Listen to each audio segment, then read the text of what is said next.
আমরা যে প্রশ্নভিত্তিক প্রোগ্রাম করে থাকি, আজকে তার 8 নম্বর প্রোগ্রাম। কিন্তু আজকের প্রোগ্রামটা একটু অন্যরকম। আজকে কথা বলার মূল দায়িত্ব আমার নয়, এই দায়িত্ব নেবেন Ashish Avikunthak. Ashish independent film maker এবং আমেরিকার ইউনিভার্সিটি অফ রোড আইল্যান্ডে ফিল্ম স্টাডিজের অধ্যাপক। আমরা এগোবো প্রশ্নের ভিত্তিতে, যেরকম আমরা অন্য সময় করি। মৌখিকভাবে প্রশ্নটা করার পর একটা স্লাইড দেখাবো, তারপরে সেই প্রশ্নের উত্তরে আশিস বলবেন। এরকম ভাবে দুটো প্রশ্ন আছে। সেটা শেষ হওয়ার পর, দুটো প্রশ্নের আশিসের উত্তর শেষ হওয়ার পর ওই প্রশ্নের উপর যদি কোনো ফলো আপ প্রশ্ন থাকে, তাহলে আমরা সেগুলো নিয়ে আলোচনা করব। তারপরে আমরা যাব সিনেমা সংক্রান্ত, আজকের বিষয় সিনেমা এবং বিশেষ এক ধরনের সিনেমা। আমরা যাব ওই সংক্রান্ত অন্যান্য কোনো প্রশ্ন থাকলে, যে প্রশ্ন এই দুটো মূল প্রশ্নের ফলো আপ নয়, এরকম কোনো প্রশ্ন থাকলে আমরা সেগুলো নিয়ে চর্চা করব কিছুক্ষণ। তারপরে একেবারে শেষে আমাদের একটা কাজ আছে। আমাদেরই একজন অভিরূপ মৈত্র 8 ঘন্টার একটা ফিল্ম বানিয়েছেন। সেই ফিল্ম নিয়ে আশিসকে বলবো কিছুটা ফিডব্যাক দিতে। এই ফিল্মের ফিডব্যাকটা বুঝতে গেলে ফিল্মটা হয়তো আপনাদের দেখা দরকার। এই ফিল্মের লিংক রয়েছে, দেখবেন কমেন্ট বক্সে। ফিল্মটা যদি দেখে নেন তাহলে ফিডব্যাক বুঝতে সুবিধা হবে। আমার সঙ্গে আজকে আছেন শেখ অভিরূপ মৈত্র, বিশ্বজিৎ মুখার্জি, শান্তিনাথ পাত্র, আর আমাদের প্রোগ্রামে অন্য সময় থাকেন না এমন একজন অতিথি, রাজর্ষি মুখার্জি। এছাড়া তো আশিস আছেনই, আর আছি আমি, সুনন্দ সান্যাল। যারা ইউটিউবে এই প্রোগ্রাম দেখছেন, আপনাদের কোনো মন্তব্য বা প্রশ্ন থাকলে সেটা কমেন্ট বক্সে লিখবেন এবং 2-3 দিনের মধ্যে কমেন্ট বক্সেই তার উত্তর পাবেন।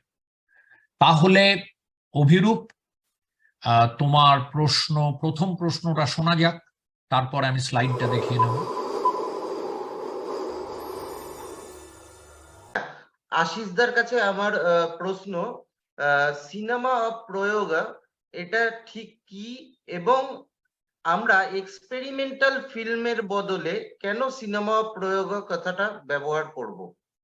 আচ্ছা, এই প্রশ্নটা আমি একবার স্ক্রিন শেয়ার করে দেখিয়ে নিতে চাই লিখিতভাবে, যাতে দর্শকদের কাছে পরে এটা পরিষ্কার হয়। সিনেমায় প্রয়োগ কাকে বলে সেই নিয়ে আশিস কে একটু আলোচনা করতে বলবো। আমি তাহলে ইংরেজি আর বাংলা দুটো মিক্স করে বলবো। হ্যাঁ হ্যাঁ, ঠিক আছে। তো আগে হিস্টোরিক্যাল কোয়েশ্চেনটা বলা উচিত, ওখান থেকে শুরু করা উচিত। কি এই টার্ম সিনেমা অফ প্রয়োগ প্রথম কখন ইউজ হলো, আর ওর হিস্টোরিক্যাল জিনিওলজিটা। তো প্রথম এই শব্দটা, এই ফ্রেজ সিনেমা অফ প্রয়োগ ইউজ হলো 2006 একজন বম্বে বেসড ফিল্ম ক্রিটিক অমৃত গাঙ্গার হচ্ছেন সিনেফাইল, আর সিনেমা নিয়ে লিখেন, ইন্ডিয়ান ফিলসফি নিয়ে লেখেন। আর বাট প্রাইমারিলি যাকে বলা হয় একজন সিনেফাইল অ্যাক্টিভিস্ট, উনি 1980s থেকে বম্বেতে একটা সিনে ক্লাব চালাতেন। আপনারা জানেন 1970s আর 80s এ অল্টারনেটিভ সিনেমা যে সিনেমা হলে ডিস্ট্রিবিউট হতো না, ওটা মোটামুটি পুরো দেশে প্রচুর সিনে ক্লাবস হতো, আর ওখানে এই সিনেমাগুলো দেখানো হতো। ফর এক্সাম্পল জন আব্রাহামে আমারিয়ান হোক, কিংবা মানি কলের সিনেমা হোক, কিংবা কুমার শানি সিনেমা হোক, কিংবা ইভেন শহীদ মির্জার সিনেমা হোক, প্রচুর সিনেমাগুলো এই সিনে ক্লাব থেকে দেখানো হতো। এটা পুরো দেশে ছিল। কলকাতায় প্রচুর সিনেমা ক্লাব ছিল, বম্বেতে ছিল, দিল্লিতে ছিল, ছোট ছোট শহর যেমন জবলপুর হোক, ত্রিবেন্দ্রম হোক, ওখানেও ছিল। তো অমৃত গাঙ্গর ওই দুনিয়া থেকে আসে। উনি বেসিক্যালি একজন সিনেফাইল অ্যাক্টিভিস্ট ছিলেন আর দীর্ঘদিন সিনেমা দেখাতেন। আর এই সিনেমাগুলো just not Indian alternative cinema, but উনি বিদেশি সিনেমা প্রচুর দেখানো হতো। যেমনি আমার প্রথম লাইফে যখন আমি আন্দ্রে তারকভস্কি সিনেমা দেখি, ওইটা 1991, 1991, আমি ওনার একটা যে উনি যে সিনেক ফাইল ক্লাব চালাতেন, স্ক্রিন ইউনিট, ওখানে আমি দেখি। তো উনি তারকভস্কি দেখাতেন, গোদাদ, আন্তোনিনি, মানিকল, কুমার শানি, একদম পুরো পুরো আর্ট সিনেমা, অল্টারনেটিভ সিনেমা, এই জায়গাগুলোতে উনি দেখাতেন। তো উনি সঙ্গে সঙ্গে ফিল্ম কিউরেশনও করতেন। আর উনি 1994, 96, 98 তখন বম্বেতে, তখন বম্বে বলা হতো, আর তখন বম্বেতে যে এখন Mumbai international short film festival হয়, তখন এটা বলা হতো Bombay international short film festival. তো উনি ওই ফেস্টিভ্যালে প্রচুর কিউরেশন করতেন। আর এই যখন উনি কিউরেট করতেন, ওনা বেসিক্যালি ওনার focus alternative cinema, experimental cinema নিয়ে কিউরেশন হতো এই ফিল্ম ফেস্টিভ্যালে। তো 2006 একটা ফিল্ম ফেস্টিভ্যাল শুরু হয়, বেসিক্যালি শুরু হয় 2004-05 নাগাদ। ফিল্ম ফেস্টিভ্যালটার নাম হয় এক্সপেরিমেন্টা। এক্সপেরিমেন্টটা রেগুলারলি হয় না। এক্সপেরিমেন্টটা যে চালান, ওনার নাম হচ্ছে শাই হেরেডিয়া। উনি এখন ব্যাঙ্গালোরের একটা ইউনিভার্সিটিতে সৃষ্টি কলেজ আছে, ওখানে উনি পড়ান। উনিও একজন কিউরেটর। আর উনি এই ফেস্টিভ্যালটা 2004, আমার মনে হচ্ছে 2003 কিংবা 2004 থেকে শুরু করেন। আর 2006-এ উনি অমৃতকে বলেন একটা প্যাকেজ কিউরেট করতে। ওই প্যাকেজে অমিত দত্তা, মানিকল, আরো যারা এখন সিনেমা প্রয়োগ, যারা ফিল্ম মেকার আছে, ওনার ফিল্ম কিউরেট করা হয়। আর এই প্যাকেজের নাম দেওয়া হয় সিনেমা অফ প্রয়োগ। উনি একটা ছোট, তখন ওই এক্সপেরিমেন্টা ফিল্ম ফেস্টিভ্যাল একটা ছোট্ট করে একটা বিশ্লেষণ দিয়েছিলেন, যিনি উনি বললেন কি প্রয়োগ যে শব্দটা আছে, উনি বললেন প্রয়োগ শব্দটা is a much more pertinent or appropriate word to use for what has been usually called experimental cinema in India. আর উনি বললেন কি the term experimental and the term avant-garde is not a very useful concept to describe or to categorize films of Manikal, Kumar Shani, Ashish Avikunthak, Amit Datta, and a whole bunch of filmmakers. And he argues that the term prayog is more interesting, more important conceptually, because উনি তখন লিখলেন কি because fundamentally because these filmmakers are engaging with an Indian philosophical system rather than a Western philosophical system. এটা হয়েছিল 2006 ঘটনা। ওই বছরই TET modern, যে একটা বিখ্যাত লন্ডনে মিউজিয়াম আছে, ভেরি ইন্টারন্যাশনালি নোন মিউজিয়াম, তখন, আচ্ছা আমরা একটা ডেটের গন্ডগোল হচ্ছে, এই যে এক্সপেরিমেন্টালটা ফেস্টিভ্যালটা হচ্ছে ওটা 2005, আর টেট মডার্ন রেট্রোস্পেক্টিভ হচ্ছে 2006। তো 2006 টেট মডার্নের একটা বিশাল রেট্রোস্পেক্টিভ হয় on Indian experimental film and video. আর এখানে আলাদা আলাদা লোকজন কিউরেট করেন। ওর বেসিক যে প্রোগ্রামটা ম্যানেজ করেছিল উনি শাই হেরেডিয়া ছিলেন, আর ওনার দুটো বন্ধু যে লন্ডন বেস বন্ধু, ওরা সব মিলে একটা প্রোগ্রাম কিউরেট করেন। ওখানে ইন্ডিয়ান এক্সপেরিমেন্টাল সিনেমা দেখানো হয়, ওখানে ইন্ডিয়ান ভিডিও আর্ট দেখানো হয়। আর সঙ্গে সঙ্গে একটা ম্যাগাজিন, একটা বই বার হয় কল সিনেমা অফ প্রয়োগ। এই বইতে যে মেইন ফিল্ম মেকার্স ছিল, ওদের একটা ইন্টারভিউ আছে, আমার আছে, অমিত দত্তা আছে, কুমার শানি আছে, মানিকল আছে, তারপরে কবির মহন্তি বলে একজন ভিডিও আর্টিস্ট আছে, ওনার আছে, আর আলাদা লোকজনের ভিডিও ইন্টারভিউ আছে। সঙ্গে সঙ্গে অমৃতের একটা লিড এসে আছে একটা। এই বই এখন আউট অফ পাবলিকেশন হয়ে গেছে, বাট আপনি গুগল টুগল করলে কিংবা লিপজেনে গেলে আপনি এই বইয়ের পিডিএফটা পেয়ে যেতে পারে, কিংবা আমাকে ইমেল করলে আমি আপনাকে পিডিএফটা দিয়ে দেবো, আপনি ওইটা পড়তে পারেন। এই this is a very important, historically important বই, ফর an important retrospective. তো রেট্রোস্পেক্টিভের নামটাও যে টেটে দেখানো হয়েছিল ওইটাও ছিল সিনেমা প্রয়োগ, আর বইয়ের নামটাও ছিল সিনেমা প্রয়োগ। এখন যে হয়েছে, এই যে বইটা পড়বেন ওখানে আলাদা আলাদা সেকশন আছে, ওখানে আরো কিছু ফিল্ম আছে যেটা সিনেমা প্রয়োগ মানা যায় না, বাট একটা ওভারঅল যে একটা প্রোগ্রাম আছে ওইটা সিনেমা প্রয়োগ বলে বইটা বানানো ছিল।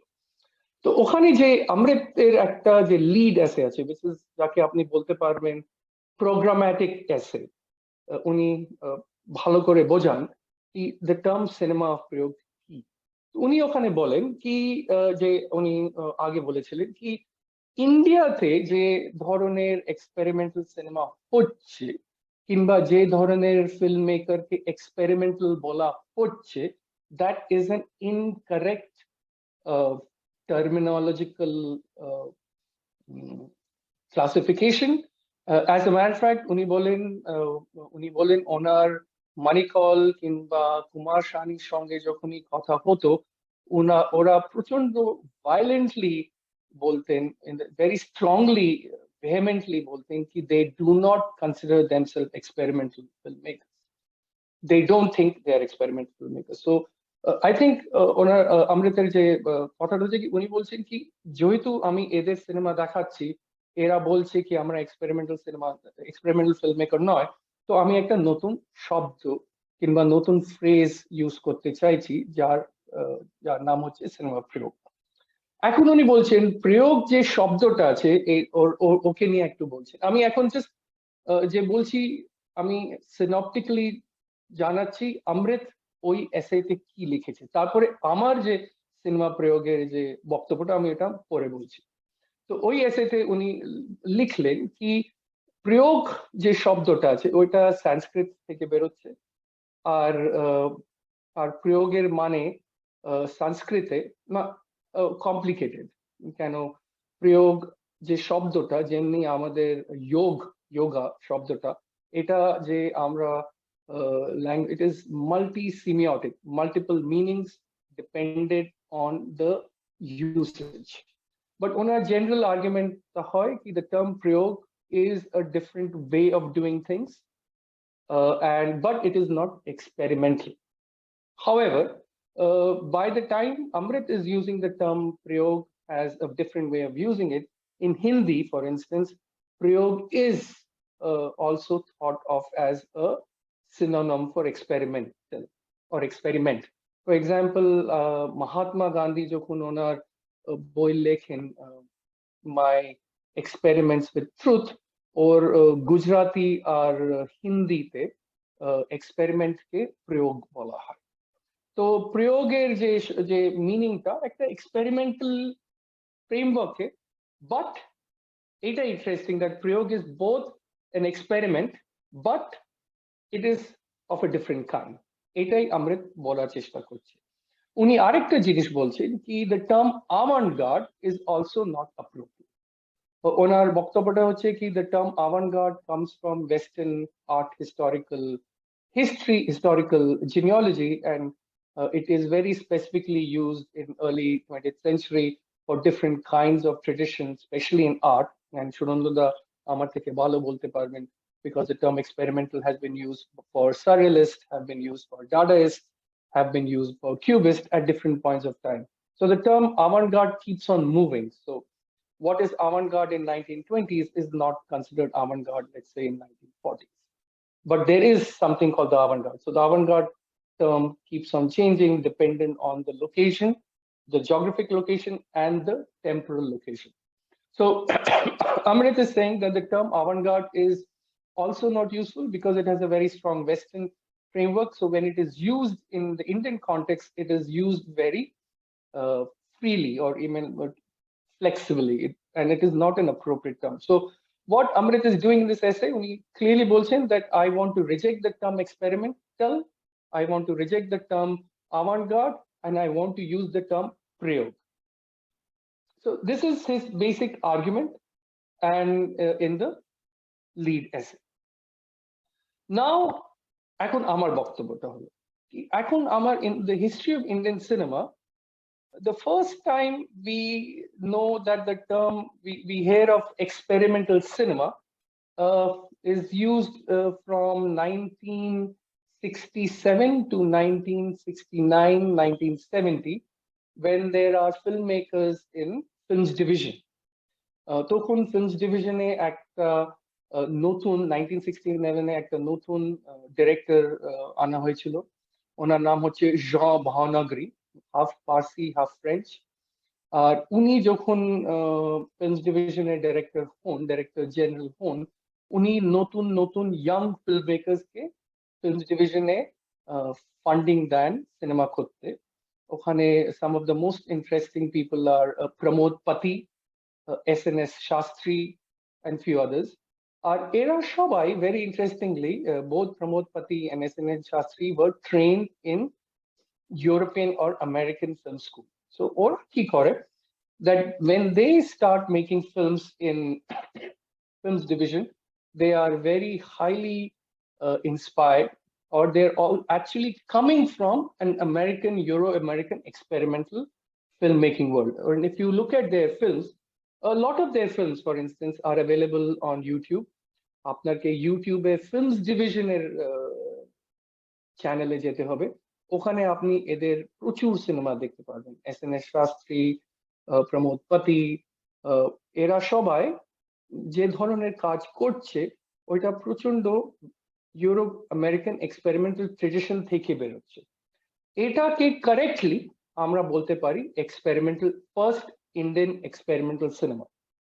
এখানে আরো কিছু লোকজন আছে। আমার সবচেয়ে প্রিয় একজন ফিল্ম মেকার আছেন, ওনার নাম হচ্ছে সুখদেব। উনি একটা অসাধারণ ডকুমেন্টারি বানান call India 67।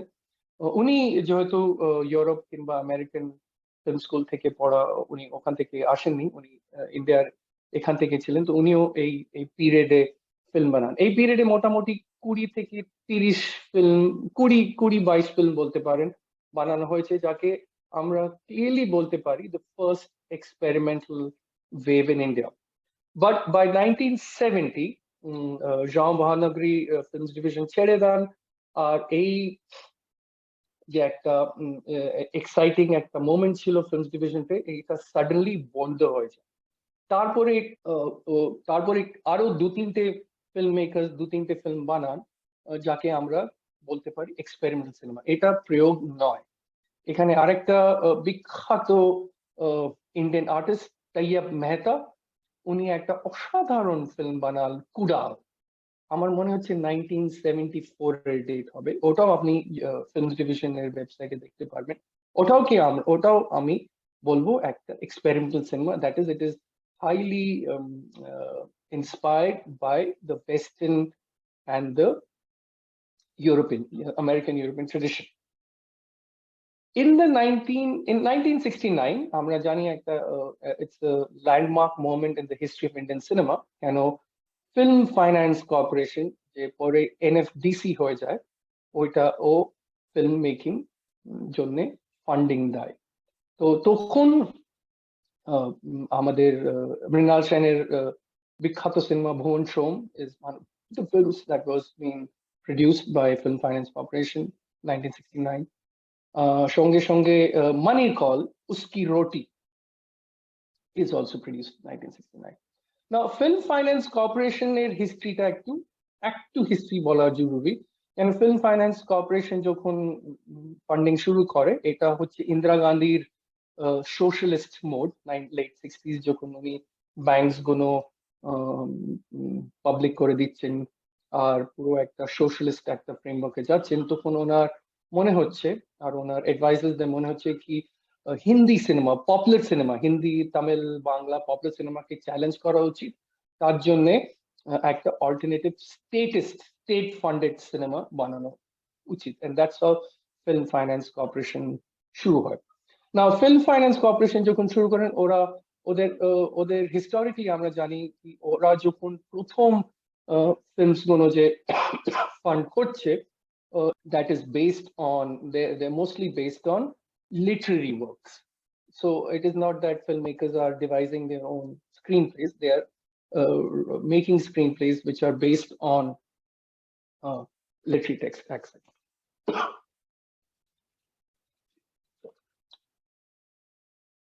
Literary text. So তখন মানি কল ওনার তখন বয়স I think it's just he's 27 or 28 then. উনি film and television institute থেকে recently graduate হয়েছিলেন। উনি Uski Roti screenplayটা লেখেন।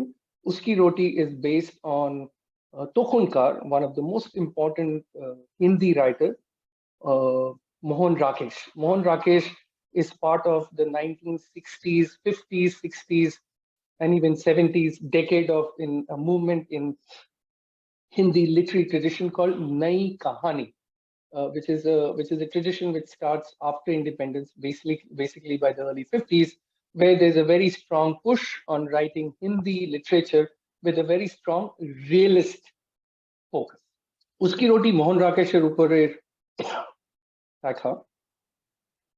মোহন রাকেশ তখন একটা বিখ্যাত হিন্দি রাইটার হয়ে গেছেন, যিনি রিয়েলিস্ট রাইটিং করেন।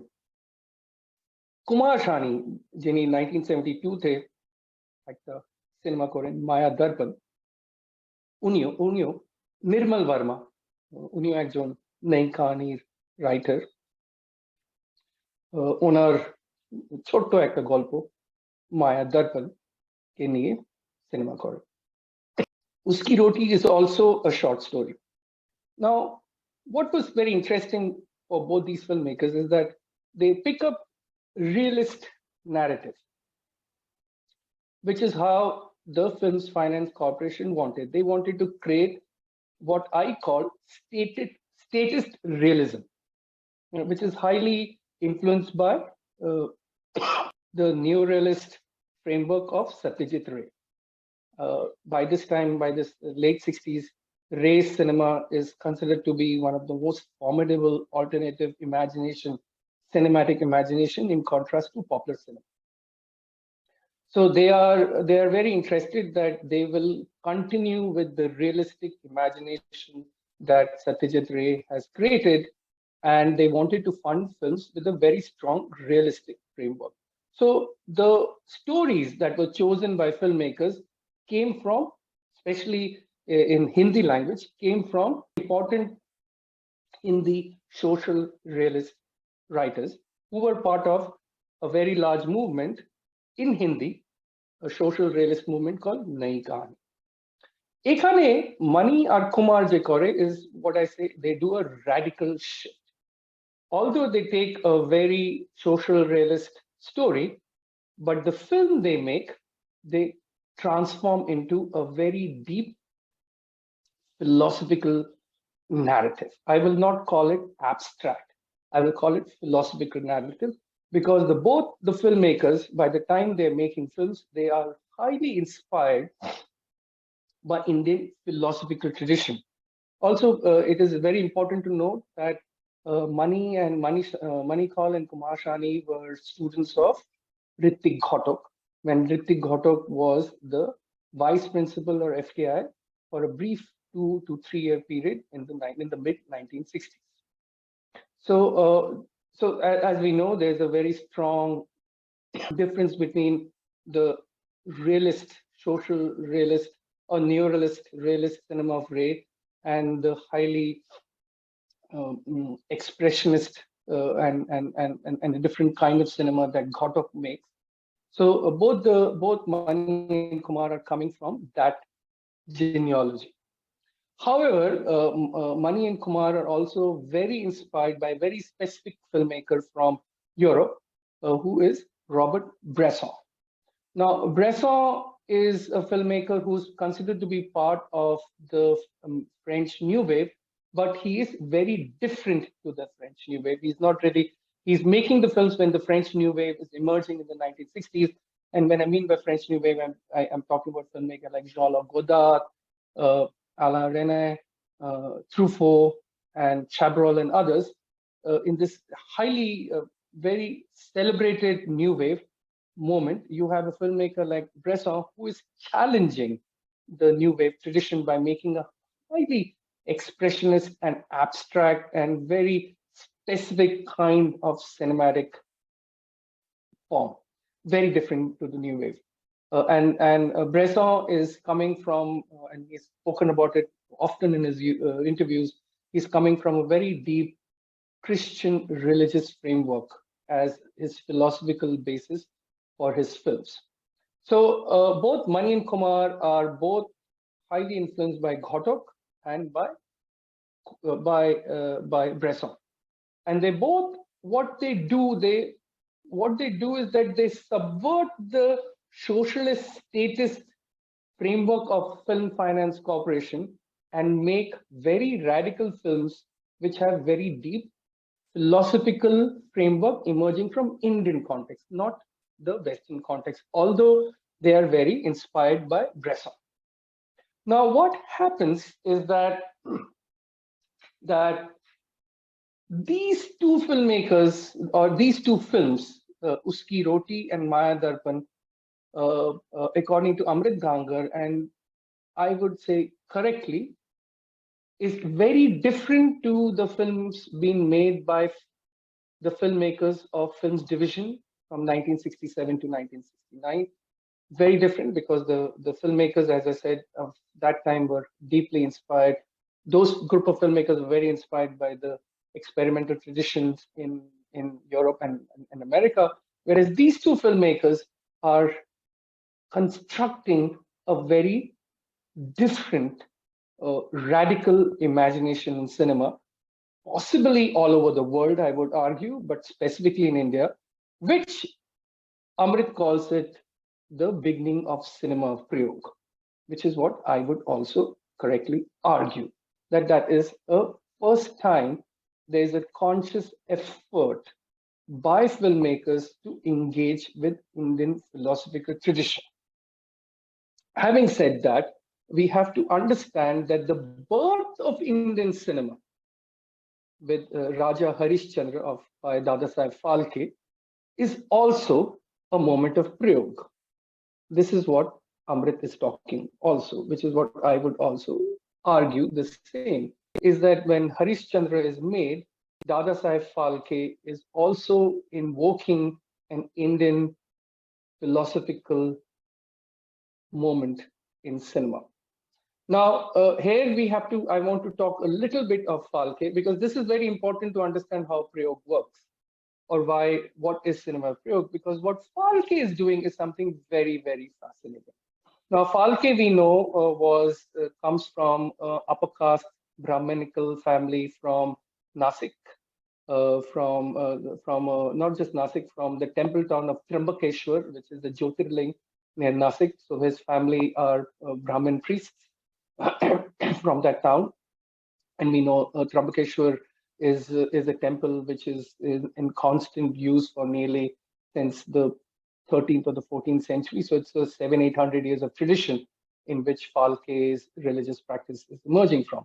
Then he works as a draftsman with the Archaeological Survey of India, and most importantly, he also works in the Raja Ravi Varma's printing press in Lonavala in Maharashtra. Now, Raja Ravi Varma is again, I want to go a little back and talk a little bit of Raja Ravi Varma, because I think Raja Ravi Varma is probably one of the most important figure in the history of Hinduism in modern times. Because what Raja Ravi Varma does is that for the first time in Hindu religious cultural world, for the first time, people of any caste, people of any class can bring in an image of a Hindu god or goddess into their house. Now, if you understand, caste system is extraordinarily predominant, and especially lower caste, Dalits and Shudras and others are not allowed to, are often not, or often, many, more than often not allowed into many temples in India. So they do not have access to get darshan of the gods and goddesses. So what Raja Ravi Varma does is that for the first time what he does is he creates paintings of Hindu gods and goddesses in a European style, which is very human-like, within the Indian tradition, Indian painterly tradition, we do not have a European realist painting representation tradition. We have the Indian miniature painting. I don't want to talk about that because then we'll again go back much deeper. But for a moment, let's take it. Let's understand that when Raja Ravi Verma is painting his Hindu gods and goddesses, he produces Hindu gods and goddesses human-like, which is very realist.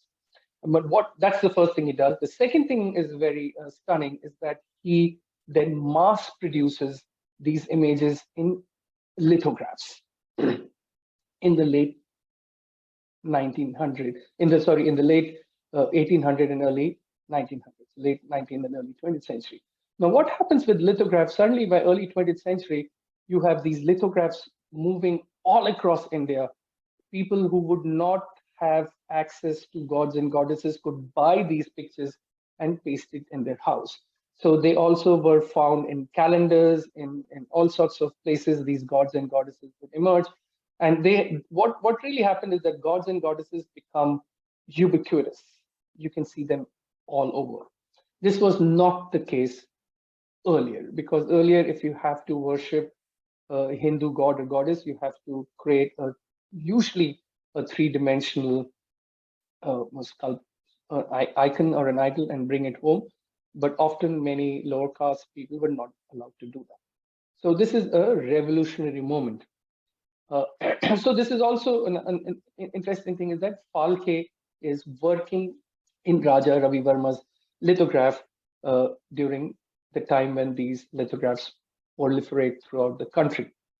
Now, Phalke in 1911 sees a Christian religious film, which is called The Life of Christ, which is basically a life of Christ in tableaus, arguably one of the first Christian Christian cinema. And Phalke is highly inspired, and then subsequently he learns the technology, goes to London, gets the technology, and comes back and makes Raja Harishchandra, which is a text which was widely known all across India. Now, here is a very important moment, is that the birth of Indian cinema is the birth of religious cinema. I do not like using the word mythological or myth, and I am happy to answer that why, but I prefer to use the word religious, and that I call early cinema as cinema of religiosity. From 1914, when Raja Harishchandra is produced, till 1931, when the first talkies happened, close to about 1,200 silent films were made in India. Although keep in mind, during those years, a lot of silent films from all across the world would be shown to Indian audience, but only 1,200 films were made during those years. Out of the 1,200, close to about 80% are or have religious content of different kinds. Either they are life stories of saints, or they are stories from the Mahabharata or the Ramayana tradition. And so they have very deep religious context. Also, what we know now, a lot of these films, as a matter of fact, almost all the films are lost other than few prints. What we know very clearly is that the way these films were advertised in newspapers and other places, about the evidence of which we have, they were clearly advertised as a religious event, where they were asked that come and watch God Krishna doing his Leela, for instance, or come and watch Ram. So these were not just cinema meant for entertainment, they were also deep religious experiences. Now, let's fast forward it to something that we know, is that in 1980s, in the late 80s, when you have television serials like Ramayana and Mahabharata emerging in being shown in Doordarshan, if you remember, I don't know how many of you would, but I remember that because I was a teenager then, that cities in like a city like Calcutta, the city on Sunday afternoon would get empty and everybody would watch the Ramayana serial or Mahabharata serial, and a lot of people would even have a bath. They would not, it's like going to a temple. So they will have a bath, wear new clothes, do a puja, put a flower or prasad before the television serial would start. So there is a strong tradition in India that that cinematic gods and goddesses have a very deep religious experience for its audience. For instance, another example I want to give is a film made in 1975 called Jai Shantoshima, a very popular Hindi cinema, considered to be, the 1975 is mostly well known for Sholay. That was the top grossing film of that time, but Jai Shantoshima was second. And Jai Shantoshima was such a powerful film, is that here is a goddess, which was basically a goddess that really did not have a pre-cinematic existence. She emerges as a goddess after the cinema. She becomes not only popular, she emerges in the cinema. Also, what is very interesting that if you go to South India, and we have some stunning ethnographies being done by film ethnographers and historians, that if there are religious films in Southern India, even now, for instance, the first day, first show of these films, you would be given prasad along with, if you buy a ticket, you are also given a prasad. You are not allowed to enter the cinema theater with your footwear. You have to keep your footwear out. It's almost like going to a temple. So what I'm trying to suggest is that when Phalke is making Raja Harishchandra and the later filmmakers, when they're making their cinema, it is a moment of prayog. It's a moment where they are very deeply engaging with an Indian philosophical and religious worldview, which is something that Amrit talks about. That what is prayog? Prayog is not merely an experiment with a formal experiment or a structural experiment or some kind of using a new gizmo. What Amrit is arguing, and I would also argue the same, is that cinema prayog is a deep engagement with Indian philosophical universe. And also keep in mind, this is just not merely a Hindu philosophical universe.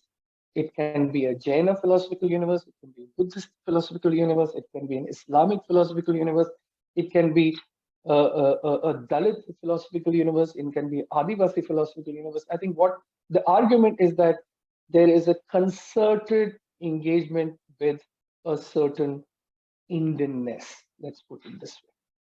And this is something that Amrit is arguing. Now, so cinema prayog, to kind of conclude my remark, I would argue that cinema prayog starts with films by Manikal and Kumar Shani, although its prehistory can go back as early as Phalke. And fundamentally, what it does is that it is trying to very rigorously and seriously engage with an Indian philosophical universe. It is not just a Hindu universe. Also keep in mind that, which often people don't know, Amrit Gangar is a Jain. He is not a Hindu. So it's as a critic, I want to kind of underscore that here the importance of cinema prayog is a concerted engagement with an Indian philosophical universe. It's an agnostic engagement, not necessarily Hindu or Muslim or anything. And I think that is fundamentally what cinema prayog is trying to do. And also what is important, that there is not a cinema prayog film. It can't be that, as we say, there is, one can say that a filmmaker has made one experimental film, one commercial film, and one something else. I think what I would argue, that when you think of cinema prayog, it's a body of work to be engaged with. It's a very serious, lifelong commitment to a certain philosophical way of thinking. Pretty much the same way that when we read the philosophers.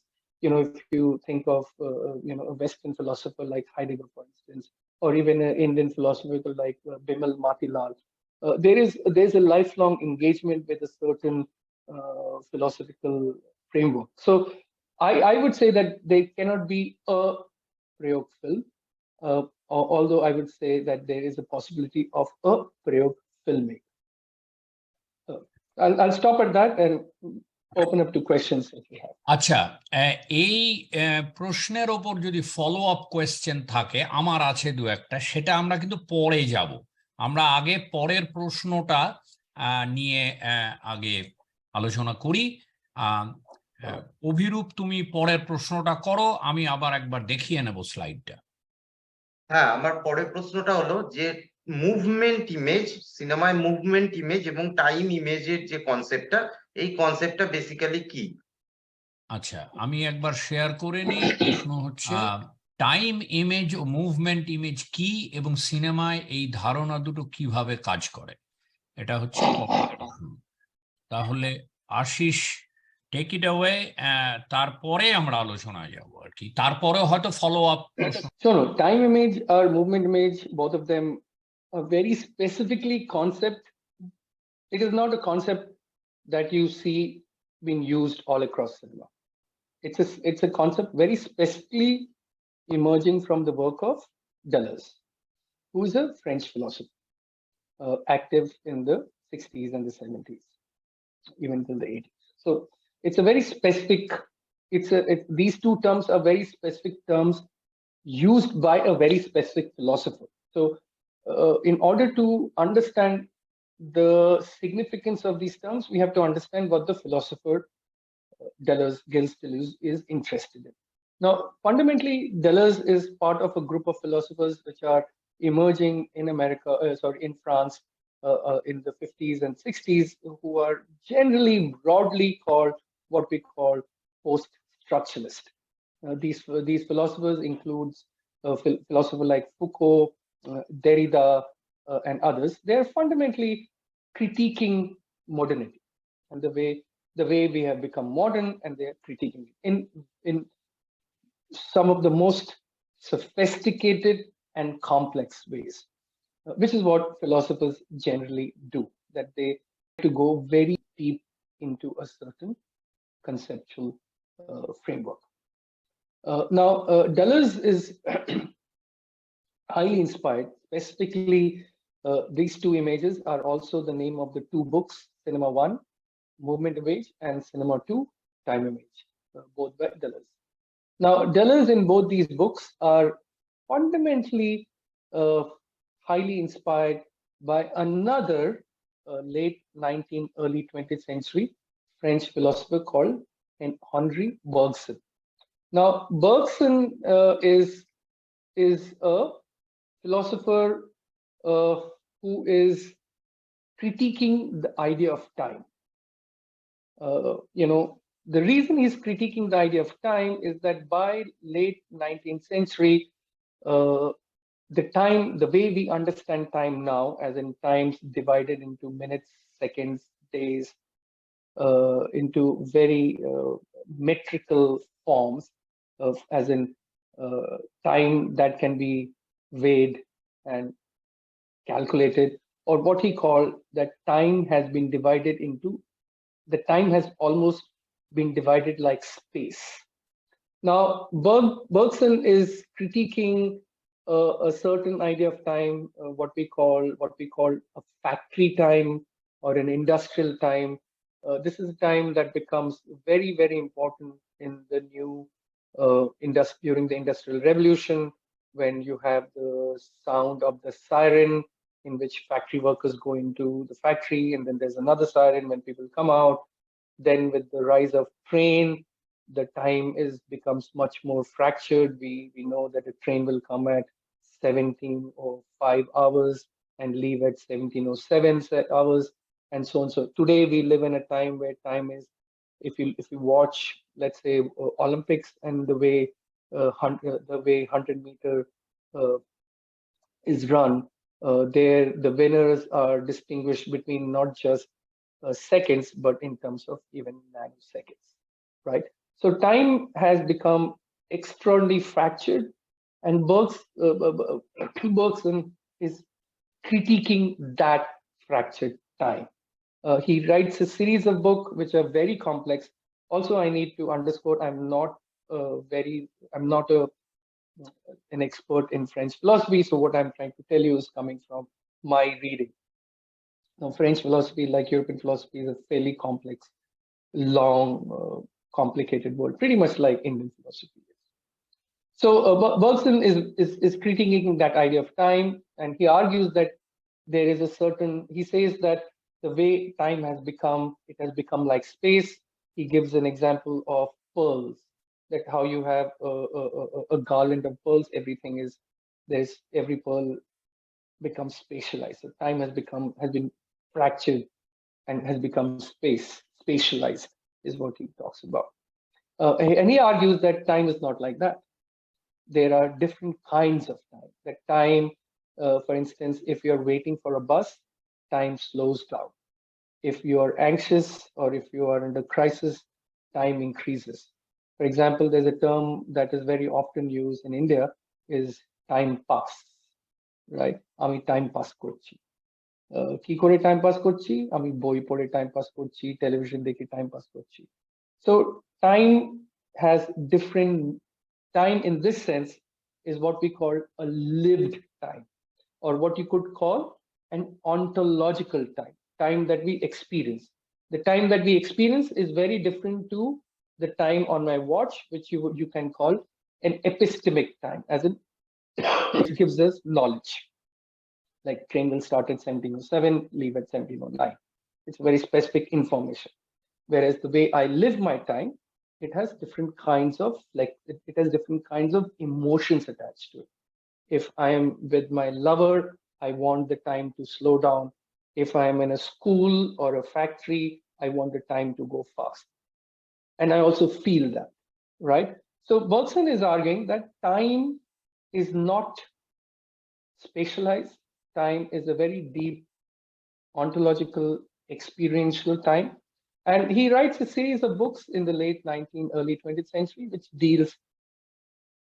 One of his areas of big focus is this idea of how time feels or what it means to being in time in certain sense. Time is a very, very fundamental, becomes very fundamentally important, not just to Bergson, but also to later philosophers. And we have Martin Heidegger, a German philosopher who writes one of the most influential philosophical texts in the history of European 20th century European world, Being in Time, where the whole book is very focused on what does it mean to be, and then what does it mean to be experiencing time.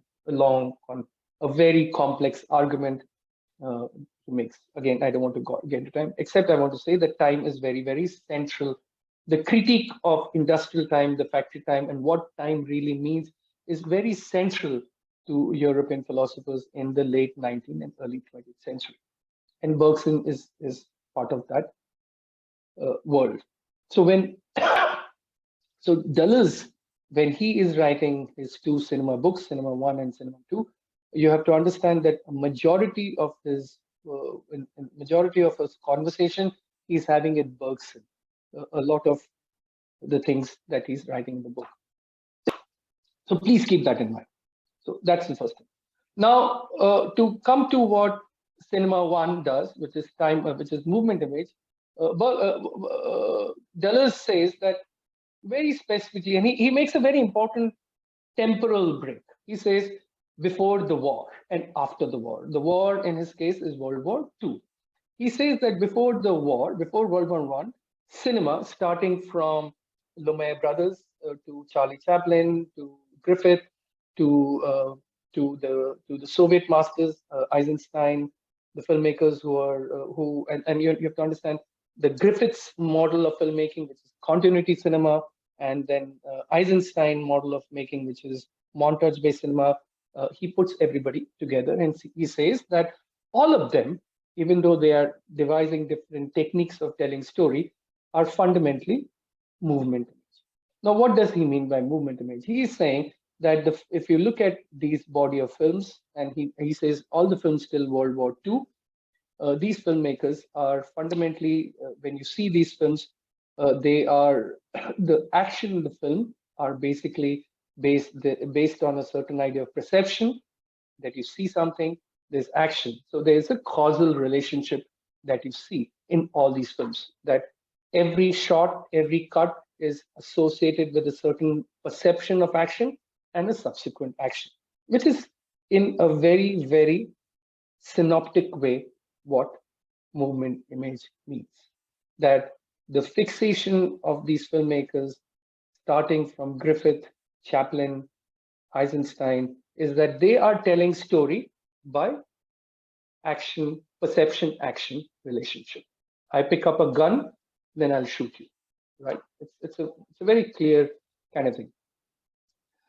Then and again, as I said, I have to preface that I'm not a Deleuze scholar. This is just my understanding. So I hope it may or may not work, but this is what is happening. But this is what he's saying, that the focus of the films in the first, before World War II, is fundamentally a relationship between perception and action, and there is a causal relationship that drive the narrative of these films. Now, he says in his second book, Time Image, that something very different happens in films after World War II. And he specifically focuses on filmmakers that you must have watched, Yasunari Ozu, the great Japanese master, and Michelangelo Antonioni. These are his two favorite filmmakers, along with the whole body of other filmmakers that he invokes, where he argues that in these filmmakers, it is the narrative is not just about perception and action. Basically perception, affection, action. It doesn't have these three relationship. That what happens in these films by Ozu and Antonioni is that image becomes burdened, so as to say, with memory.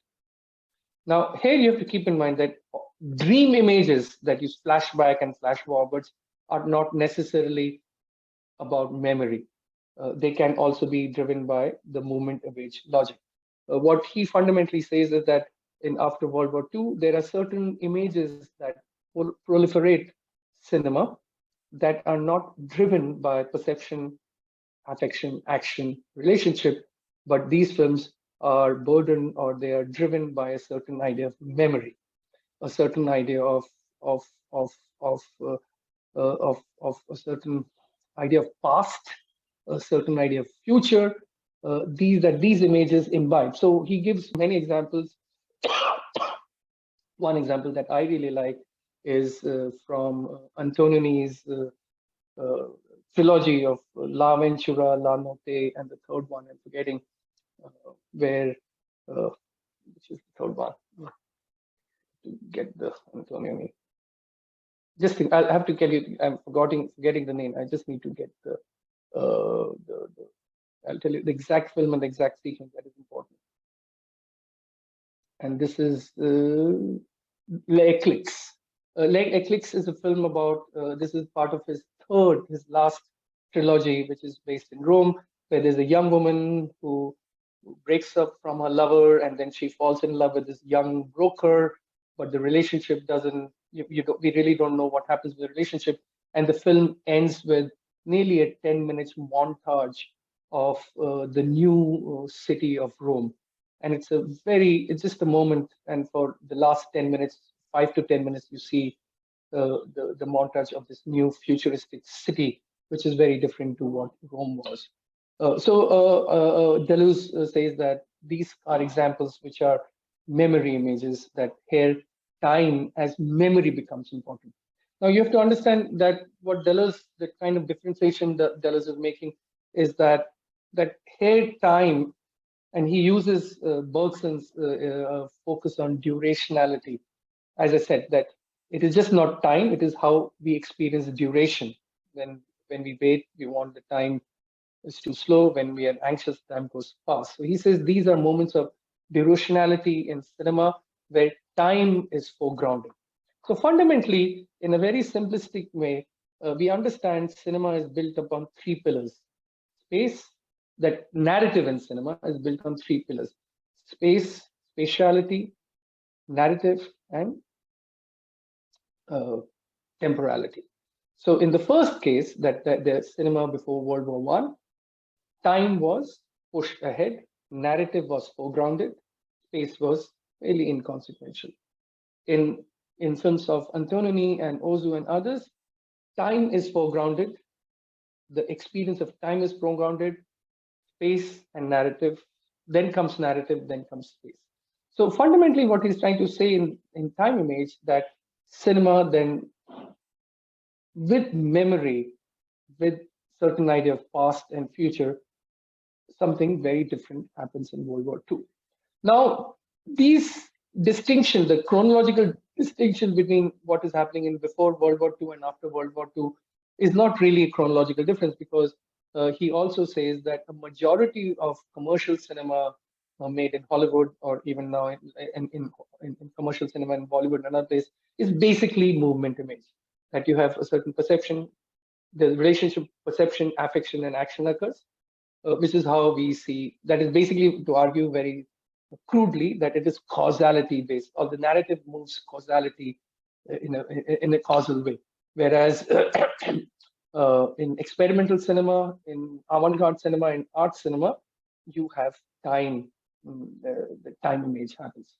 Now, what happens after Deleuze is that by the 1990s, in early 2000, we have a movement which is highly inspired in cinema, which is highly inspired by Deleuze's time image, which is called slow cinema. In slow cinema, and we have some great early masters. We have Antonioni, Ozu, Tarkovsky. These are considered to be the early masters of slow cinema. Because at the time, the term slow cinema did not exist, but Hong Xiao, Simon Liang in Taiwan, Bela Tarr, then Albert Serra. There are some contemporary filmmakers still. Apichat Pong, Apichat Pong was a Thai filmmaker. They are considered to be forebearers of slow cinema, where fundamentally they are highly inspired by Deleuzean idea of time image. Deleuzean idea of time image, where time becomes central, duration becomes central. So what you will see in a lot of these cinema is that the focus of their shot taking, the focus of the edit is driven by a certain fixation or attention to time and duration, not so much to narrative. Narrative is pushed back. And this is something is emerging from the Deleuzean time image framework. This is a very, very simplistic, I have to admit, this is a very, very simplistic understanding, because what Deleuze is also trying to do is that for him, the Cinema 1, Cinema 2 books are just not about cinema. He's thinking about a larger idea of what it means to be, what modernity is doing to the world, and especially to what it means to be in cinema. So I think there's a larger argument, but this is a very, very simplistic way that I think what Deleuze is doing, and its impact on cinema now. So, for example, Calcutta, if you've seen Asha Jar Maje, a film which was highly celebrated, could be which was considered to be a slow cinema, could be. I don't know if the filmmaker has read Deleuze or not, but it could be. It is a good example of what Deleuze will say time image. আচ্ছা, এখানে আমাদের খুব ভালোভাবে 1 ঘন্টা কাটলো এই প্রশ্নের উত্তরে। এখন আমাদের কাজ হচ্ছে, আগামী 40-45 মিনিট আমাদের হাতে আছে, আমরা আরো 1 ঘন্টা না নেওয়ারই চেষ্টা করব। এই প্রশ্ন দুটোর ওপর ফলো আপ প্রশ্ন যা আছে আমরা সেগুলো আগে দেখব, প্রশ্নগুলো করা হবে এবং আশিস তার জবাব দেবে। তারপরে এই দুটো মূল প্রশ্নের বাইরেও দু একটা প্রশ্ন থাকলে, প্রথমটা হচ্ছে ওইটা, এই প্রশ্ন দুটোর ওপর ফলো আপ প্রশ্ন, তারপরে এই মূল প্রশ্ন দুটোর বাইরে দু একটা প্রশ্ন থাকবে, আশা করি আমরা সেগুলো নিয়ে ডিল করব। তারপরে একেবারে শেষে কিছুক্ষণ দেওয়া হবে অভিরূপের ফিল্মের ফিডব্যাকে। সেই জন্য এখন থেকে প্রশ্ন এবং উত্তর আমার সময়টাকে মাথায় রেখে করতে হবে। আমার গোটা দুয়েক ফলো আপ প্রশ্ন আছে এই দুটো প্রশ্নের জবাবের প্রেক্ষিতে, কিন্তু আমি অন্যদের বলবো কোনো ফলো আপ প্রশ্ন যদি থাকে সেটা এখন করতে। মানে এই দুটো যে প্রশ্ন নিয়ে আলোচনা হলো এর মধ্যে আমরা এখনো থাকছি আর কি। এই প্রশ্ন দুটোর উত্তরের ভিত্তিতে যদি কোনো ফলো আপ প্রশ্ন থাকে। আচ্ছা, আমার একটা প্রশ্ন আছে, সেটা হলো যে আমি অনেক ক্ষেত্রেই আমার বন্ধুদের সঙ্গে আলোচনা করতে গিয়ে দেখেছি, তারা যখন বেলাতারে তুরিন হর্স দেখছে এবং তারপরে তাকে মনিকাউলের উস্কি রুটি দেখানো হচ্ছে, সে একটা জিনিস হয়তো কোথাও আমার মনে হচ্ছে যে একটা কনফিউশন তৈরি হচ্ছে যে তাহলে মনিকাউলের কাজটাও কি একটা স্লো সিনেমা বলেই ধরা হবে। আমি বলতে চাইছি যে স্লো সিনেমাও কি সেই হলিউডের যে সিনেমার যে আমরা দেখে এসেছি যে খুব ফাস্ট সিনেমা, যেটা আপনি বললেন কাটিং এর জায়গাটা, সেই জায়গাটারও থেকে এক সরতে গিয়ে একটা এক্সট্রিম লেভেলে চলে যাচ্ছে ভীষণ স্লো সিনেমা যেটাকে বলা হচ্ছে। স্লো সিনেমা, দেখো, slow cinema is absolutely right. Slow cinema যারা, এটাই বলছি, ডেলার্সকে যারা পড়লো কিংবা ওখান থেকে যারা ডেলার্সকে নিয়ে ইন্সপায়ার্ড হলো, ওরা ডেলার্সকে ভেবে টাইম ইমেজ স্লো সিনেমা করছে, ঠিক আছে।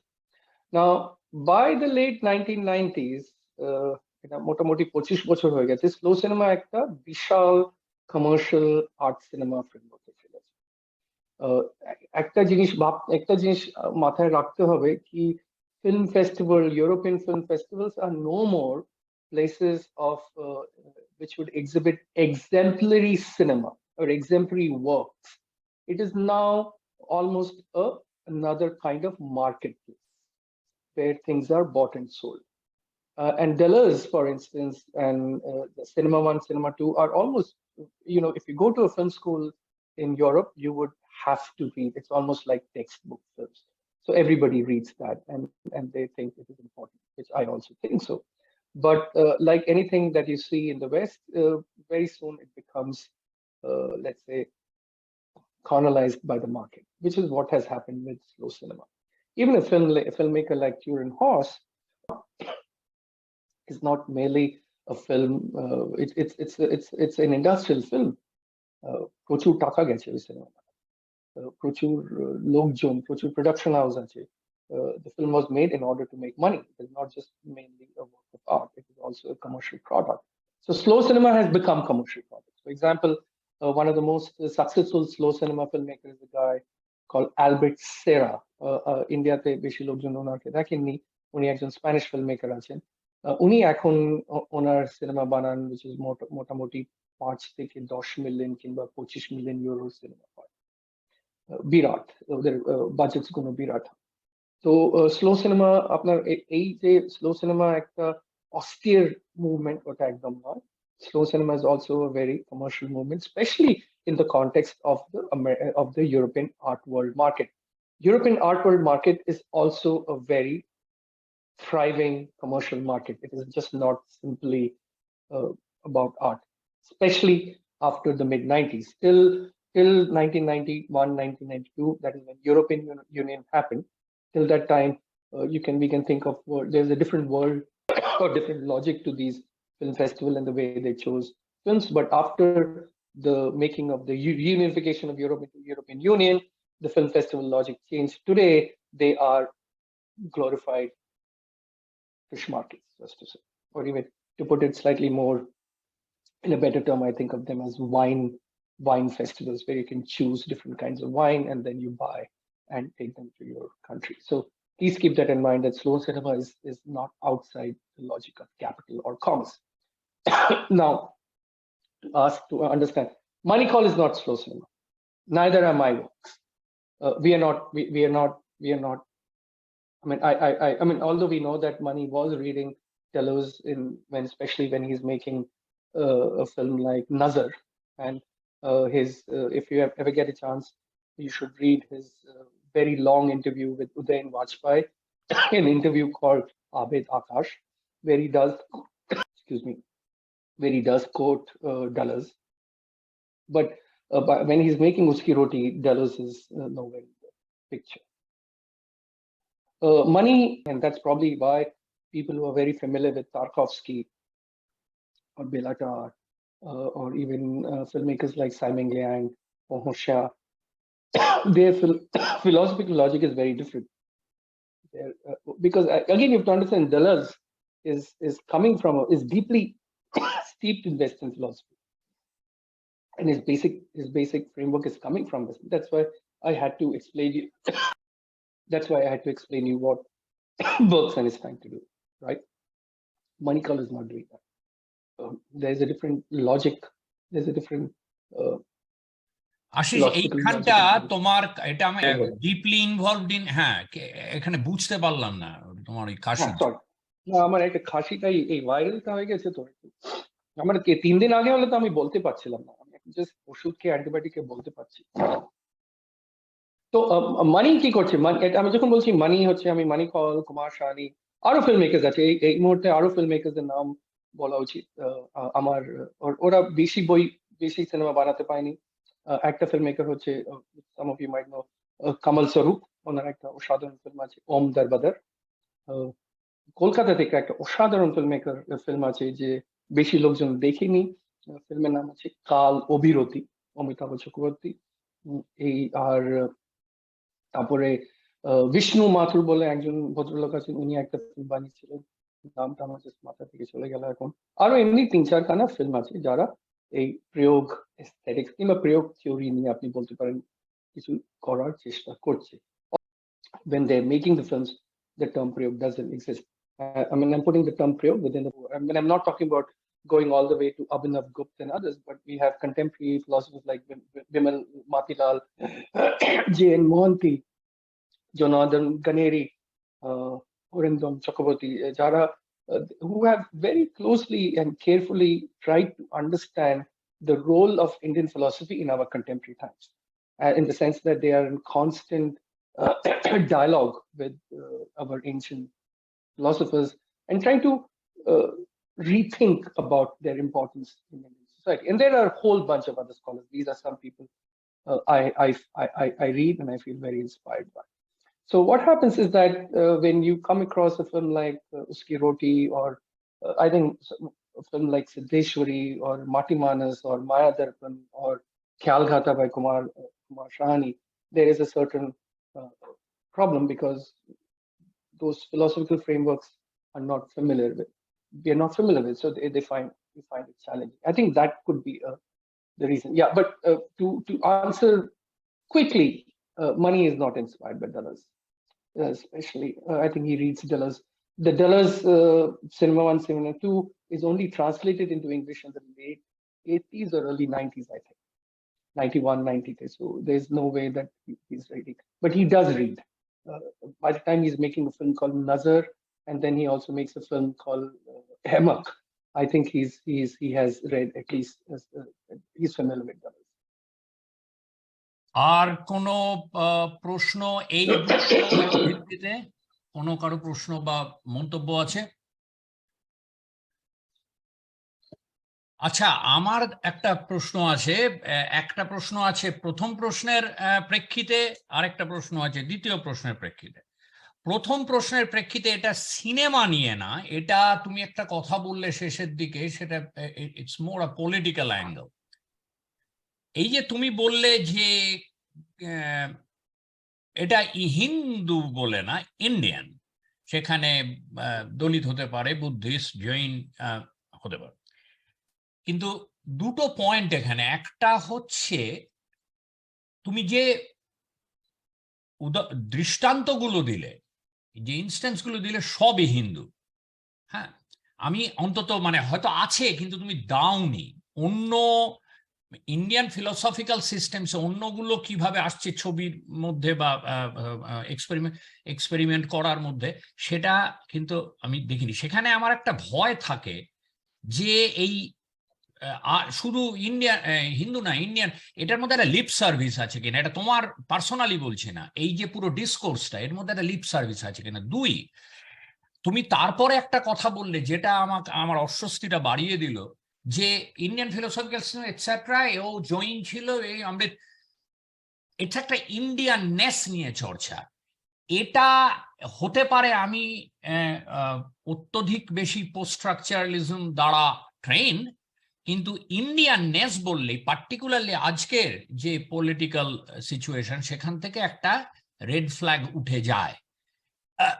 যে ইন্ডিয়াননেস যখন বলছো, আজকে যদি আমি বলি দলিত, শূদ্র, বুদ্ধিস্ট, জৈন, তাহলে মানে আমার ট্রেনিং এ বলে যখন ওই মাল্টিফ্যাসেটেড সিস্টেমস অফ থট থাকে তখন সেটাই it goes against any notion of authenticity.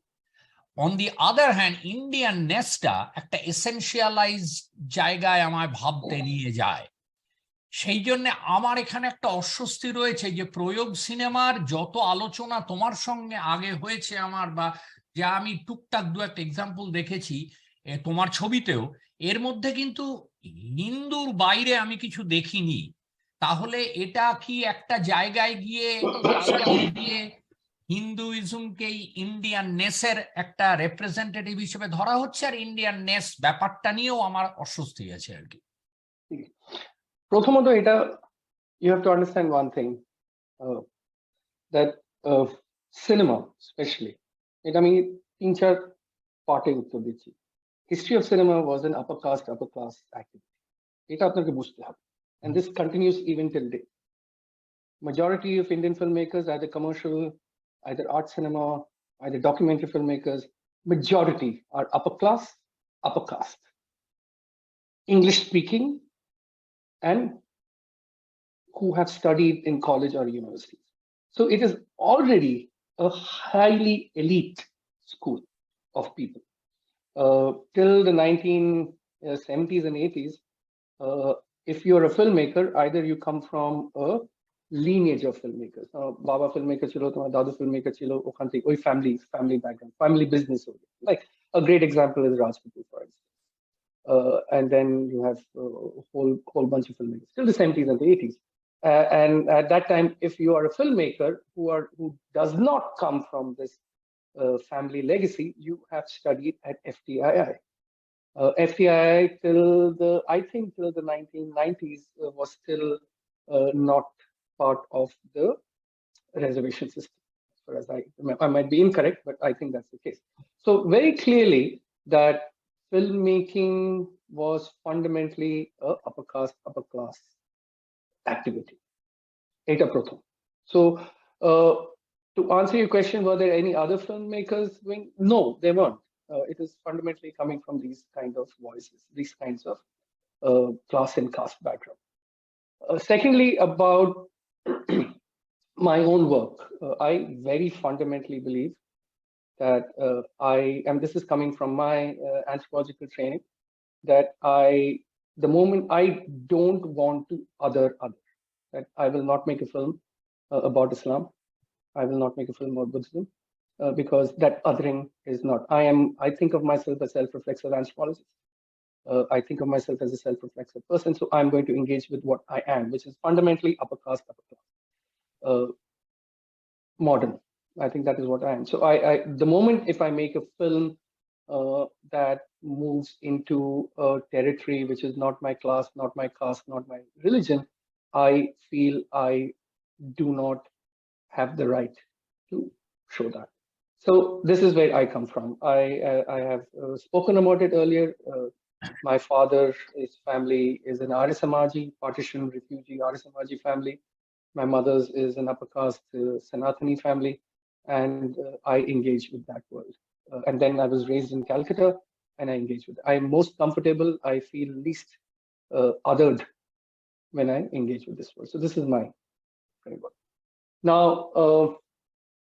I think when I meant about the possibilities of others, I am saying that I think within the prayog framework, you have filmmakers that the prayog framework allows for other kind of dialogues and conversations, which may or may not be somebody that the filmmaker is consciously doing, which is what I was just trying to say when I was kind of opening up the Hindu, Buddhism, Jain. Second question is tomar essentialism. I mean, I'm the last person to argue for any kind of essentialism. Ami jokhon Indianness bolchi, I'm trying to create a dichotomy between Indianness and Westernness. It is, and this ness, and you're absolutely right. The moment you use the word ness, there's a certain kind of an essential rhetoric happening, but I'm deliberately doing that just to create a separate world. Now, as we know that there is nothing called Indianness. It's like a monumentally diverse world we are talking about, monumental diverse languages and cultures and so on, and the rest. So I think for me, it is just kind of, when I talked about, it was not an essentialist move. It was just a category move, just to differentiate. Again, in the context of the discussion, is that, for instance, a lot of filmmakers, let's say when I think of the filmmakers in the 1967, 70, people like Mohammad Fatih and Shastri, I think of them as filmmakers who are derivative or mimic. They're making brilliant works, but I think of them as derivative or mimic. But I think of people like Manikal and Kumar Shani as, although, as I said earlier, they were inspired by somebody like Robert Bresson, they're not derivative of Bressonian techniques or Ghatakin techniques. They are genuinely struggling to create their own form, which may or may not work. That's a different conversation. But definitely, they are not derivative or mimetic. So in that context, when I think of, when I talk about Indianness, I'm thinking about, I think there is a very important need to distinguish.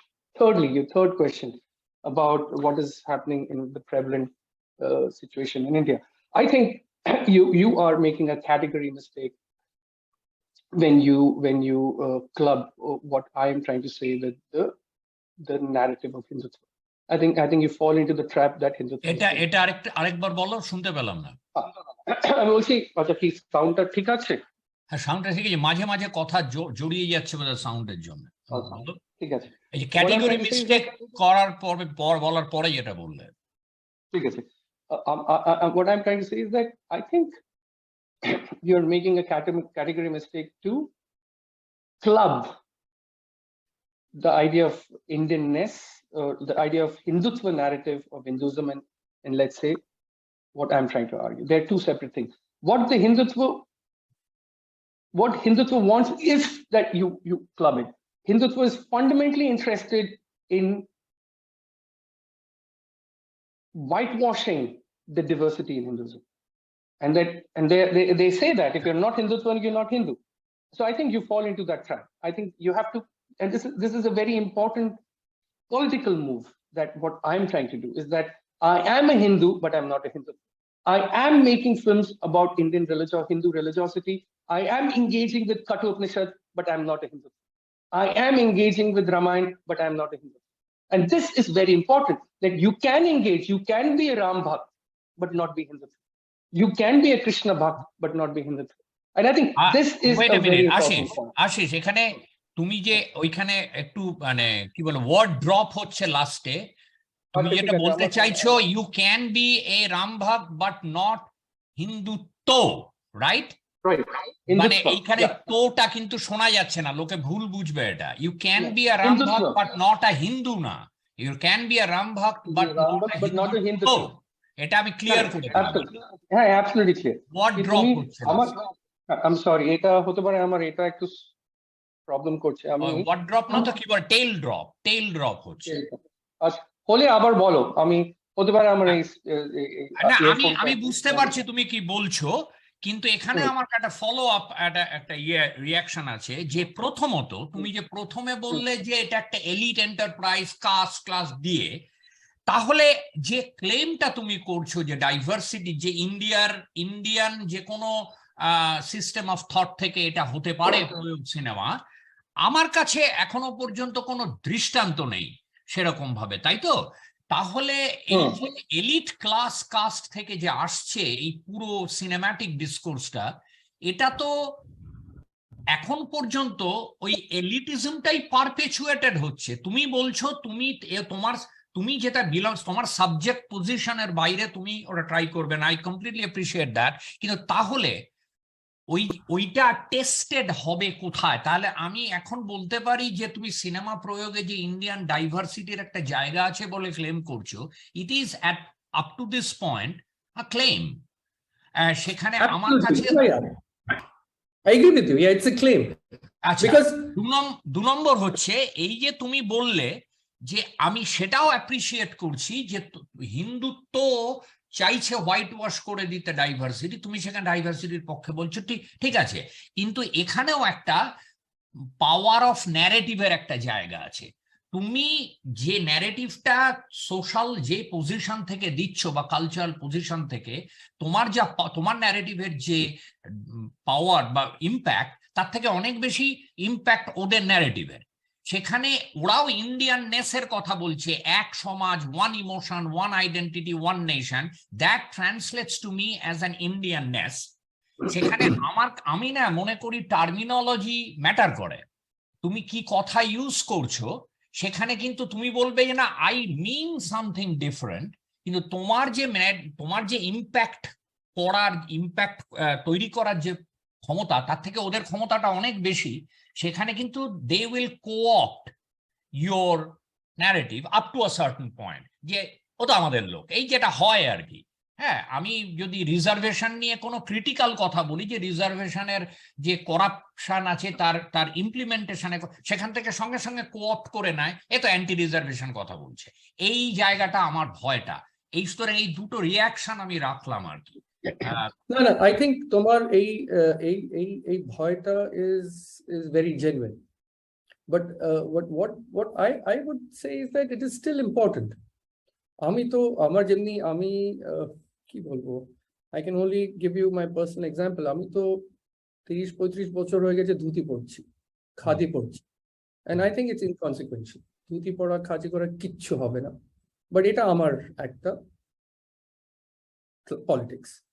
And in the same way I look at my cinema in that way. তুমি কালকে আমার মনে আছে এই ধুতি নিয়ে, আমার তোমাকে একটা এক্সাম্পল দিচ্ছি, আমার এই ধুতির নিয়ে যে ইনসিডেন্টটা হয়েছিল ওই কোয়েস্ট মলে আমাকে ঢুকতে দেয়নি, তারপরে আমার মনে আছে আমাকে আমাদের এই কি নাম ছেলেটা, রিপাবলিক টেলিভিশন, ওই যে চাচামিচি করে, সুমন, না সুমন না,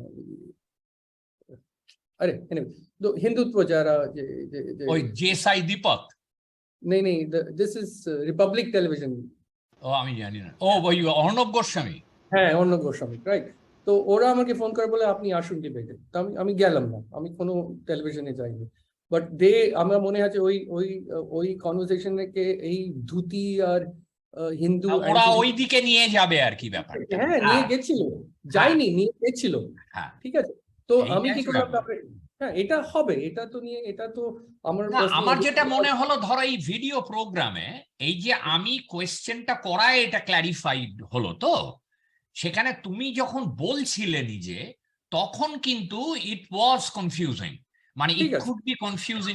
এবার প্রশ্নোত্তরের মাধ্যমে ক্ল্যারিফাই, যেটাই করার কথা আমাদের, কিন্তু কোথাও যদি একটা স্টেটমেন্ট হিসেবে ওগুলো যায়, ইন্ডিয়াননেস বা এই যে বিভিন্ন একই সঙ্গে বলছো ইন্ডিয়াননেস, আবার ডাইভার্সিটির ক্লেম করছো, আর এদিকে আমার কোনো এক্সাম্পল নেই এখনো পর্যন্ত, মনিকাউলের কাউন্টার একটা ইসলামিক এক্সাম্পল বা আদিবাসী এক্সাম্পল আমার কাছে নেই প্রয়োগ সিনেমায়, এটা কিন্তু একটা কনফিউশন থেকে যায়।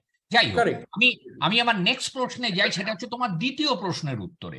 এই যে তুমি বাগসানের কথা বলছিলে, বাগসানের যে সময় টাইম নিয়ে যে কথা, এবার তুমি বলছো আমি তো একেবারেই জানি না এগুলো কোনো পড়াশোনা নেই, লেট 19 যে টাইম লাইনটা বলছো, এর মধ্যে ওই সময়টাই কিন্তু, তারপর হাইডেগারের কথা বললে, হাইডেগারের বিইং ইন টাইম, এখানে আমার হাইডেগারের আমি দু একটা জিনিস পড়েছি, সেটা আর্ট সংক্রান্ত, এটা পড়িনি, সুতরাং এখানেও আমার এই প্রশ্নটা আছে। By the time Heidegger is writing, quantum physics এসছে,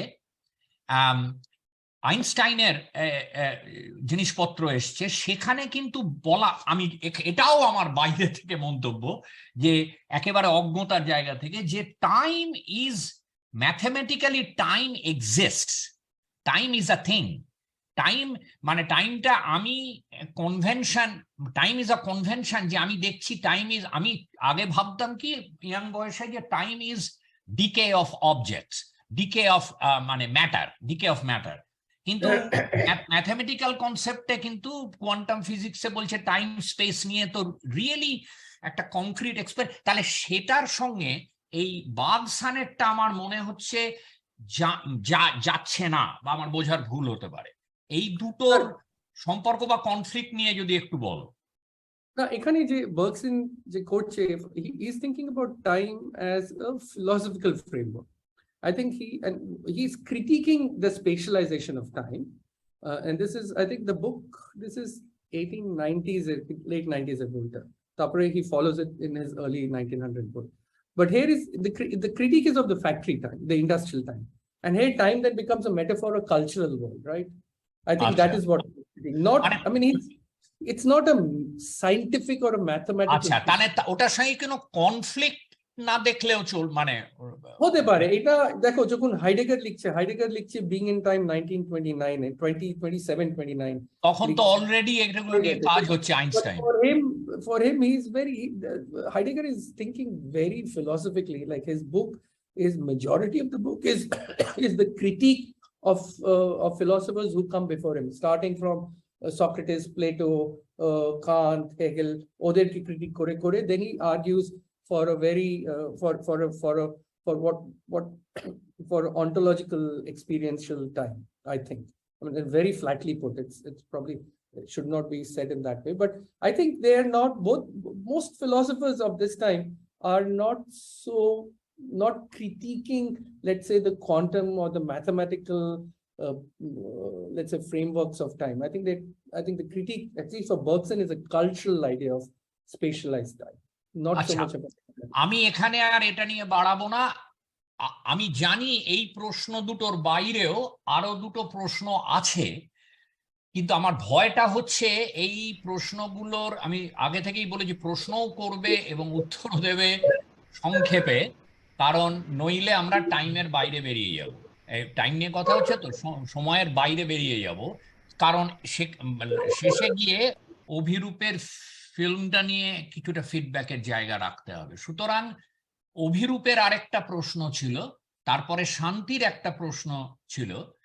খুব সংক্ষেপে করো, আর আশিস যা উত্তর দেবে সেটা হয়তো স্যাটিসফ্যাক্টরি হবে না, সেটা আমরা পরে ফলো আপ করবো, মানে আউটসাইড দিস প্রোগ্রাম। তোমরা করে নাও, আমরা খুব সময়কে মাথায় রেখে এগোতে হবে আর কি। অভিরূপ, তুমি পরের প্রশ্নটা করো, যেটা আমি স্লাইডে রাখিনি।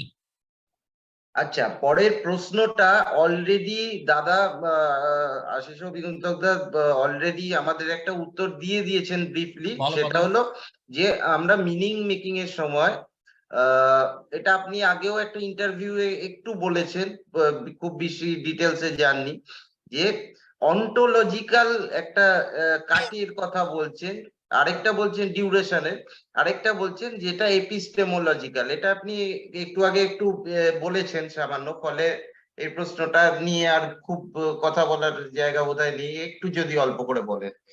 না, এটা বেসিক্যালি আমার এই যে এখন যে সুনন্দা কথা বলছিল, I mean, যে ম্যাথমেটিক্যাল টাইম হোক, it's কিংবা এই ঘড়ির টাইম হোক, it is time that is epistemological, it has a knowledge weight, ঠিক আছে? এটা তুমি এখন, আমি দেখছি 10:30 হয়েছে, এটা আমাকে একটা নলেজ দিল, ঠিক আছে? কিংবা যখন আমি কোয়ান্টাম ফিজিক্স পড়িনি, ছাত্র নয়, বাট ওখানে যে যত আমি পপুলার ম্যাগাজিন কিংবা বইতে পড়েছি, ওটাও highly mathematical knowledge based actor. So this is what I consider epistemic time, that this is a time that gives us knowledge. For example, 10:30 train, তুমি জানো 10:30 ট্রেন আছে, তোমাকে স্টেশনে গিয়ে ট্রেন ধরতে হবে, তুমি না ট্রেন ধরলে 10:30 না পড়লে ট্রেনটা চলে যাবে। এটা একটা নলেজ ইনফরমেশন বেসড একটা আইডিয়া অফ টাইম আছে, which is it gives you time, it gives you information. এটা এপিস্টেমিক টাইম। অন্টোলজিক্যাল টাইম হচ্ছে যে বার্গসন বলছে, যে ডেলুজ বলছে কি এখানে time has a weight of duration. Suppose the other examples I give, right? If you're with a lover, you want the time to extend. If you're in a very difficult situation, you want the time to move fast. The idea that আমাকে time pass করতে হবে, কি time জলদি যাওয়া উচিত। So this is the time that you experience. This has got nothing to do with, তুমি এখানে দেখলে 5 মিনিট হয়েছে, বাট তুমি বলবে আরে মনে হচ্ছে 2 ঘন্টা হয়ে গেল। কিংবা যখন আমরা অসহ্য খারাপ সিনেমা দেখি, আমাদের তো বলে কি এটা 1.5 ঘন্টা ফিল্ম, এটা মনে হচ্ছে 5 ঘন্টা হয়ে গেছে, রাইট? এই যে ফিলিংটা আসে, এটা আমি বলি, এটা বলা হয় অন্টোলজিক্যাল টাইম, এটাই তফাৎ। আচ্ছা, এরপরে শান্তির একটা প্রশ্ন আছে, এটা আমি তোমাকে একটু ব্যাকগ্রাউন্ডটা দিয়ে দিই। এক কথায় আমাদের পাবলিক আর্ট নিয়ে আলোচনা হচ্ছিল, পাবলিক আর্ট। এখন পাবলিক আর্ট আমরা জানি যে তুমি একটা কিছু ছবি আঁকলে বা কিছু করলে, মানে ভিজুয়াল আর্টসের ক্ষেত্রে একটা স্কাল্পচার করলে সেটাকে বাইরে জনগণের মাঝখানে বসিয়ে দিলেই পাবলিক হয় না। পাবলিক আর্টের কতগুলো ক্রাইটেরিয়া আছে, তাই এখানে সেই প্রেক্ষিতে তুমি একটু মাথায় রেখো, এখানে সবাই ভিজুয়াল আর্টসের লোক। সেই প্রেক্ষিতে শান্তির ফিল্ম নিয়ে একটা প্রশ্ন আছে যেটা আমার খুব ইন্টারেস্টিং মনে হয়েছে। শান্তি, গো। হ্যাঁ দাদা, আমার যে প্রশ্নটা হচ্ছে, ধরুন কোন ফিল্ম ডিরেক্টর যে কোনো জনরার একটা সিনেমা তৈরি করলো, সেটা খুব একটা ইম্পর্টেন্ট নয়। এবার সে বললো আমি কোথাও মানে কোনো থিয়েটার, মাল্টিপ্লেক্স হলে বা প্রাইভেট স্ক্রিনিং করব না, আমি মাঠে করলাম কি রাস্তার ধারে কোনো বাস ডিপোতে করলাম, এবং ফ্রি অফ কস্টে। ওখানে এরকম হয় আর কি, কেউ চানাচুর খেতে খেতে 2 মিনিট ধরে দেখলো, ভালো লাগলো না চলে গেল, কেউ 1 ঘন্টা দেখলো। তো এই যে পুরো ব্যাপারটা, এই এক্সপিরিয়েন্সটাকে আমি ওই পাবলিক আর্টের স্পিরিটে নিয়ে আসতে পারি? এখানে আমি আরেকটা প্রশ্ন জুড়ে দিই এর সঙ্গে, আশিস, যে ফিল্ম আমরা পাবলিক আর্ট বলতে পুরাকাল থেকে পারফরমেটিভ পাবলিক আর্ট আছে, দুর্গাপুজো থেকে তোমার ছৌ নাচ, এগুলো পাবলিক আর্ট। আর একটা হচ্ছে আমরা মানে ট্যাঞ্জিবল পাবলিক আর্ট আছে, যেগুলো আর্কিটেকচারাল, পিরামিড, তাজমহল, এগুলো পাবলিক আর্ট। আর সেখানে আজকের দিনে স্কাল্পচার বা অন্যান্য রকমের এক্সপিরিয়েন্স, আলো দিয়ে মানে তোমার টেক্সট প্রজেক্ট করা, এগুলো আছে। ফিল্ম অ্যাজ আ মিডিয়াম কি পাবলিক আর্ট হতে পারে? আমি শান্তির প্রশ্নের সঙ্গে একটা লেজু জুড়ে দিলাম আর কি। If you look at the history of cinema, right? যখন লুমিয়ার ব্রাদার্স, এই কোয়েশ্চেনটা একদম সোজা বার্থ অফ সিনেমাতে চলে যান। যখন 1895 এ লুমিয়ার ব্রাদার্স ওনার প্রথম সিনেমা বানালেন, তো উনি কোথায় দেখালেন? উনি প্যারিসে গিয়ে ক্যাফেতে দেখালেন, ঠিক আছে? তো ওখানে তো তখন সিনেমা থিয়েটার বলে কিছু হতো না। প্রথম যে 10-15 বছর হিস্ট্রি অফ সিনেমাতে ছিল, সিনেমা থিয়েটার বলে কিছু না, কেন কি সব সিনেমা ছোট ছোট সিনেমা ছিল। Cinema would be part of a program. কিংবা suppose if you're in 1999 you're in London, you will go to vaudeville, যাকে আমেরিকাতে বলা হয়, যেখানে আগে একটা জোকার আসছে, একটা ম্যাজিশিয়ান আসছে, একজন গান গাইছে, তারপরে সঙ্গে সঙ্গে একজন বায়োস্কোপ ওয়ালা আসছে, যে বায়োস্কোপে 15 মিনিট সিনেমা থাকলো, সব বসে ক্যাফেতে স্মোক করলো, মদ খেলো, খাওয়া দাওয়া করে চলে গেল। এটা একটা entertainment based. So public art, so the birth of cinema is public in that sense. এখানে পাবলিকের যে রোলটা আছে is very interesting, that cinema, unlike let's say if you're a magician, you don't require capital to create magic, right? You need some money, but you don't require a substantial capital. But for cinema is fundamentally a very capitalistic enterprise. This is very important. You can't make cinema like the way you would do your painting, or the way you would do your poet, if you're a poet writing, or even a novelist. Right? What I mean by that the basic production of the work does require money, but it does require capital. You don't need a large sum of money. So what happens with early filmmakers is that they realize very early on that they can't continue like this. That they, even especially with Lumiere Brothers, that they can't just physically go to 3 cafes and show, but they have to distribute it. So then they start making multiple copies, and the film starts circulating, and that's how they're able to recover money so that they can make more films. So, and this is the fundamental way that cinema works. It is public in the sense there is a paying public, that Okay. the paying public, that you make something, you show it to people, they give you money, you create, you break even, you create surplus, then you make money. এখন পাঠান এখন শাহরুখ খানের পাঠান যে চলছে, the পাঠানের I think আমার যে মনে আছে, I think it's about 200 or 300 crore film. It has made about 1000 crore, right? So for the filmmakers, it is a way of producing surplus so they can make more money. So does this make into public art? I would say yes. Entertainment is public. এখানে আমি একটা প্রশ্ন চলে আসে আবার, ওই আমরা visual আর্টসের জায়গা থেকে কথা বলছি, তো ধরো ভিয়েতনাম ভেটারান্স মেমোরিয়ালে দেশে নিঃসন্দেহে পাবলিক আর্ট। কারণ এখানে আমরা যখন পাবলিক আর্টের কথা বলছি, যেটা আমরা বলতে চাইছি ভিজুয়াল আর্টসের লোকেরা, যে তুমি যেটা বললে এতক্ষণ ফিল্মের পাবলিকনেস নিয়ে কথা, পাবলিক রোল নিয়ে, সেটা more on the logistical level. কিন্তু জিনিসটার কন্টেন্টের ক্ষেত্রে যদি আমি যাই, ভিজুয়াল আর্টসে আমাদের ওটা দেখতে হয়। ভিয়েতনাম ভেটারান মেমোরিয়ালের যে কন্টেন্ট, তার মধ্যে পাবলিককে অ্যাড্রেস করার, পাবলিকের ইন্টারঅ্যাক্টিভিটির একটা জায়গা আছে। ওয়্যারঅ্যাজ তার উল্টো দিকে, জানি না এটা তুমি জানো কিনা, রিচার্ড সেরার টিল্টেড আর্ট, যেটা ফেডারাল বিল্ডিং এর প্লাজায়, ফেডারাল প্লাজা নিউ ইয়র্কে দেওয়া হয়েছে, একটা বিরাট সাগা 80s-এ, সেটা বিশাল স্টিলের একটা, আমি প্রথম থেকে ওটা বলি যে তুমি যে উত্তরটা দিলে, এটা মোর ফিল্মের পাবলিক রোলে, এটা লজিস্টিক্যাল জায়গায়। কিন্তু আমরা সবাই ভিজুয়াল আর্টসের জায়গা থেকে আসছি, আমাদের সবসময় এটা ভাবতে হয় কন্টেন্টের দিক থেকে, সেটা পাবলিকের সঙ্গে ইন্টারঅ্যাক্টিভ একটা জায়গা, একটা অ্যাড্রেস করছে কিনা। ধরো ভিয়েতনাম ভেটারান্স মেমোরিয়াল, সেটা পাবলিককে অ্যাড্রেস করে, পাবলিকের একটা হিস্টোরিক্যাল যুদ্ধ এবং তার কন্ট্রোভার্সিকে অ্যাড্রেস করে। তার উল্টো দিকে, আমি জানি না তুমি এটা জানো কিনা, রিচার্ড সেরার টিল্টেড আর্ট, যেটা নিউ ইয়র্কের ফেডারাল প্লাজা বসানো হয়েছিল 80s-এ, একটা বিরাট সাগা, বিশাল এক স্টিলের পাত, সেটা লং স্টোরি শর্ট লাস্টে তুলে নিতে হয়েছিল, কারণ পাবলিক বলেছিল রিচার্ড সেরা, ওটা রিচার্ড সেরার, যারা রিচার্ড সেরার স্কাল্পচারকে খুব অ্যাডমায়ার করে, তারাও বলেছিল ওটা পাবলিক আর্ট না, that is an art just put in a public space. এই যে দুটোর তফাৎটা, এটা ভিজুয়াল আর্টস এর ক্ষেত্রে ভীষণ জরুরি হয়ে যায়।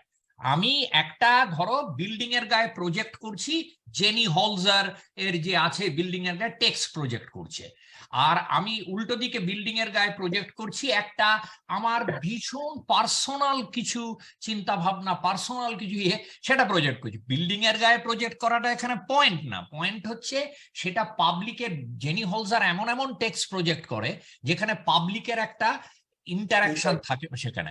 এই জায়গা থেকে ফিল্ম, তুমি যেগুলো বললে লজিস্টিক্যাল, কিন্তু ফিল্ম কে পাবলিক আর্ট কি ওই জায়গা থেকে একটা কোনো একটা আরো জটিল হয়ে যায় ব্যাপারটা, যে কি ফিল্ম? শোনো, এই যে কোয়েশ্চেনটা আছে, এটা ফিল্মের ক্ষেত্রে ডিফিকাল্ট, কেন ওখানে public is associated with capital, but this work with video art. So here is a shift. When you're making video art, it is the capital used to make video art is much cheaper, so you can do a kind of work which might have a certain personal element, but will have a public resonance. So a lot of video artists sometimes do public art. For instance, they would do, there are video artists who would then project their work in a public sphere. তার মানে ফিল্মের ক্ষেত্রে public art, যদি আমি logistical জায়গাটাকে বাদ দেওয়া যাবে না, ওটা এতটাই ইম্পর্টেন্ট, কিন্তু সেই লজিস্টিক্যাল জায়গাটাকে রেখে যদি আমি সাবজেক্ট কন্টেন্টের যাই, যেভাবে আমি ভিজুয়াল আর্টস বিচার করি পাবলিক কিনা, সেই জায়গায় ফিল্মের বিচারটা জটিল হয়ে যায়, তাই তো? ইটস নট আ ভিডিওতে আসা।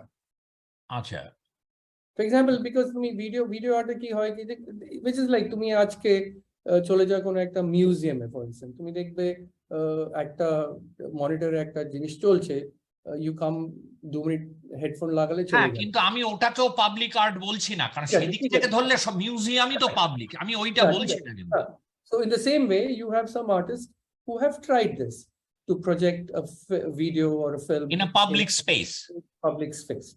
So there are video artists who have done that. But on the other hand, you know, এই যে ফ্রি ঘটনাটার কথা বলছো, Anand Patwardhan is a great example. Anand Patwardhan যেহেতু প্রচন্ড পলিটিক্যাল সিনেমা বানায়, ওনার একটা বিরাট জিনিস হতো, উনি যখন ফিল্ম বানাতেন 16 মিলিমিটারে, উনি মাল্টিপল প্রিন্টস বানাতেন, আর একটা ফিল্ম বানানোর পরে মোটামুটি 2 কি 3 বছর উনি গ্রামে গ্রামে ঘুরে ঘুরে, ওনার পুরো যে পলিটিক্যাল নেটওয়ার্ক হতো, ঘুরে ঘুরে ওখানে সিনেমা দেখাতেন।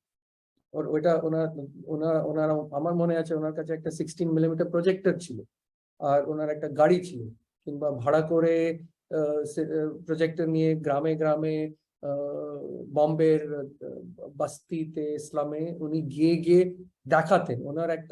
ওনার একটা বিশ্বাস ছিল, আমার মনে হয় ওনার সঙ্গে কথা বলেছিলাম কি, আমি স্পেশালি এই সিনেমাটা আমার যে বম্বে হামারা শহর, উনি বম্বে হামারা শহর বানানোর পরে মোটামুটি 2 বছর উনি বম্বের আলাদা আলাদা বস্তিতে গিয়ে, ইসলামে গিয়ে দেখান। and this would be a free screening. But that is screen, therefore it is outside the public capital relationship. So I think that is one good example. ওইটাকে এড়িয়ে কথা বলা ফিল্মের ক্ষেত্রে পাবলিক আর্ট হিসেবে মুশকিল আর কি, মানে ওটা সবসময় একটা ছায়ার মতো ঘুরছে আর কি। আচ্ছা, তাহলে এটা এবার আমাদের শেষ কাজটা, অভিরূপের দিনগুলি রাতগুলি নিয়ে তুমি কিছু ফিডব্যাক দাও। না, আমি জানি না, তুমি অভিরূপ আমাকে একটু তোমার ফ্রেমওয়ার্কটা বলো, তারপরে আমি আমার দেখে যে মনে হচ্ছে আমি বলছি। হ্যাঁ, আমার এই কাজটা মূলত ছিল, আমি যে লোকালিটিতে যেখানে বাস করি থাকি সেখানে গত 8-10 বছরের মধ্যে আমি কি দেখছি সেইটা। এই জায়গাটা খুব বেশি ওইভাবে সকল ডেভেলপ ছিল না। হ্যাঁ, যে প্রচুর ফ্ল্যাট বাড়ি হচ্ছে বা বিভিন্ন বড় বড় দোকান বা এসব কিছুই ছিল না, বা হয়তো ভবিষ্যতে কিছুদিনের মধ্যে শপিং মল দেখা যাবে, এগুলো কিছু ছিল না। চারপাশটা অনেক উন্নত ছিল। তো এই কয়েক বছরের মধ্যে বহু মানুষকে, পরিচিত মানুষকে আমি দেখলাম যারা তাদের ওই সেই বসত বাড়ি যাকে বলি আমরা, যেটা প্রাইভেট পার্সোনাল স্পেস যেটা ছিল, যেটা যে বাড়িতে হয়তো একটা জয়েন্ট ফ্যামিলি থাকতো বা সেরকম কিছু, সেইটা হারিয়ে গিয়ে সেখানে ফ্ল্যাট বাড়িগুলো উঠে আসছে। এই যে আমাদেরকে একটা মেমোরি, আমাদের যে পার্সোনাল স্পেস গুলোকে নিয়ে যে মেমোরি গুলো আমাদের মধ্যে থাকে, সেইগুলোকে একটা ক্যারেক্টার সে তুলে আনছে আর কি। সে সেগুলো মনে করছে যে আমার সেই পার্সোনাল স্পেস গুলো, আমার ছোটবেলা বা আমার প্রথম যৌবনের কোনো কথা, এইগুলোকে সে মেমোরাইজ করছে। আর লাস্টে আমি এটাই দেখাচ্ছি যে কিভাবে সেটা ধীরে ধীরে এগিয়ে আসছে, গ্রাস করছে সেই জায়গাটা। যেরকম আমি এখানে ঋত্বিক ঘটকের একটা সাউন্ড ট্র্যাক ব্যবহার করেছি, যখন সুবর্ণরেখাতে ঈশ্বর এবং হরপ্রসাদ কলকাতায় যাচ্ছে, তখন তারা যে দেখাচ্ছে যে বলছে ভোগবাদী দুনিয়া, এটাই সত্য, নচিকেতা তুমি আর কিছু চেও না।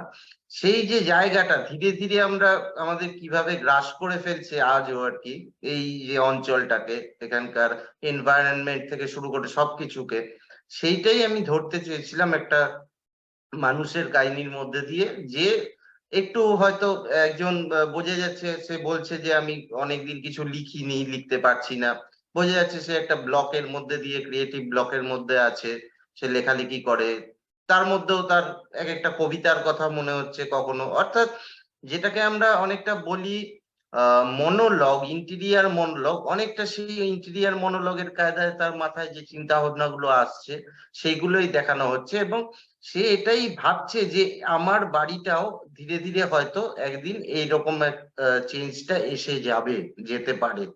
ফলে তার ওই দুপুরবেলা বসে তার বিভিন্ন মেমোরি গুলো আসছে আর কি, যেরকম আসে আমাদের বিভিন্ন সময়, যে এক এক সময় স্মৃতিগুলো ভিড় করে আসে, সেই রকমই ব্যাপারটা। দেখো, আমার দেখে মনে হলো যেখানে যেখানে একটু ডেরিভেটিভ মনে হলো, আমার মনে হচ্ছে তুমি মানিকে একটু কপি করার চেষ্টা করছো, স্পেশালি যেখানে হাতটা গিয়ে আস্তে আস্তে আস্তে আস্তে আস্তে জিনিস তোলা হচ্ছে, ওইটা আমার মনে হচ্ছে একটা ডেরিভেটিভ মনে হলো। যে তোমার নন ফিকশনাল এলিমেন্টস গুলো ওখানে একটু, এটা আমি I think of it as a এসে, একটা ছোট্ট একটা এসে বলার চেষ্টা করছো তুমি, ওইটা আমার মনে হলো। আর যে non fictional element, they were more exciting মনে হলো। I found them very more exciting than the fictional elements. And a fictional element, non fictional আর ফিকশনালের তফাৎটা একটু বুঝিয়ে দাও। যেখানে তুমি অ্যাক্টর ইউজ করছো ওই এলিমেন্টস গুলো, আর যেখানে ওই যেমনি ব্রিক, যেখানে ওরা ইট বানাচ্ছে, কিংবা আরো যে ডকুমেন্টারি এলিমেন্টস আছে, ওইগুলো আমার বেশি ইন্টারেস্টিং লাগলো। আর আমার মনে হয় তুমি মানিকলকে আর ঋত্বিক ঘটককে দুজনকে একটা কি বলবো, একটা সালাম ঠকছো, হ্যাঁ, ট্রিবিউটের মতন করছো। ওইটা আমার মনে হলো, আমার ওটা একটু মনে হলো কি বলা, একটু ফোর্সড মনে হলো কি, যারা আমার মতন লোকজন যারা মানিয়া কুমার আর এই ঘটকের সিনেমা দেখে আমার মনে হয় কেন করছো, এটা একটু ফোর্সড মনে হলো। আর বাট আমার মনে হচ্ছে যে তোমার বেসিক আইডিয়াটা একটু একটু ইন্টারেস্টিং আছে। এটা যে ফর্ম হলো ওইটা আমার একটু হতো, আমার ফর্মটা একটু যাকে বলি আমার একটু ফোর্সড মনে হলো। তুমি একটা প্রচন্ড চেষ্টা করছো কিছু বলা, rather than it coming more naturally. তো ওইটা আমার একটা মেজর ক্রিটিক কি, in the sense that I think the direction is right, but the form is slightly ইংরেজিতে যাকে বলে stilted হয়ে গেল আমার জন্য। তুমি যখন মানি আর ওই যে মানির ইন্টারভিউটা, ওনার যে ইন্টারভিউ আছে ওইটা যে ইউজ করছো মাটি মানুষকে নিয়ে কথা বলছো, আমার মনে হলো ওইটা একটু ফোর্স, ওইটা না করলে হতো। ফর ইনস্টেন্স ওই কিংবা ঋত্বিক ঘটকের যে সাউন্ড ট্র্যাক ইউজ করছো ওইটা না করে হতো। এটা তুমি একটু যাকে বলে ফোরগ্রাউন্ডিং করে দিচ্ছ কি দেখো আমি এটা জানি, আমি মারিকে জানি, ঘটকে জানি, আমি এই ধরনের করছি। ওইটা একটা আমার মনে হলো was not necessary. If you had focused on what তুমি আমাকে যে বললে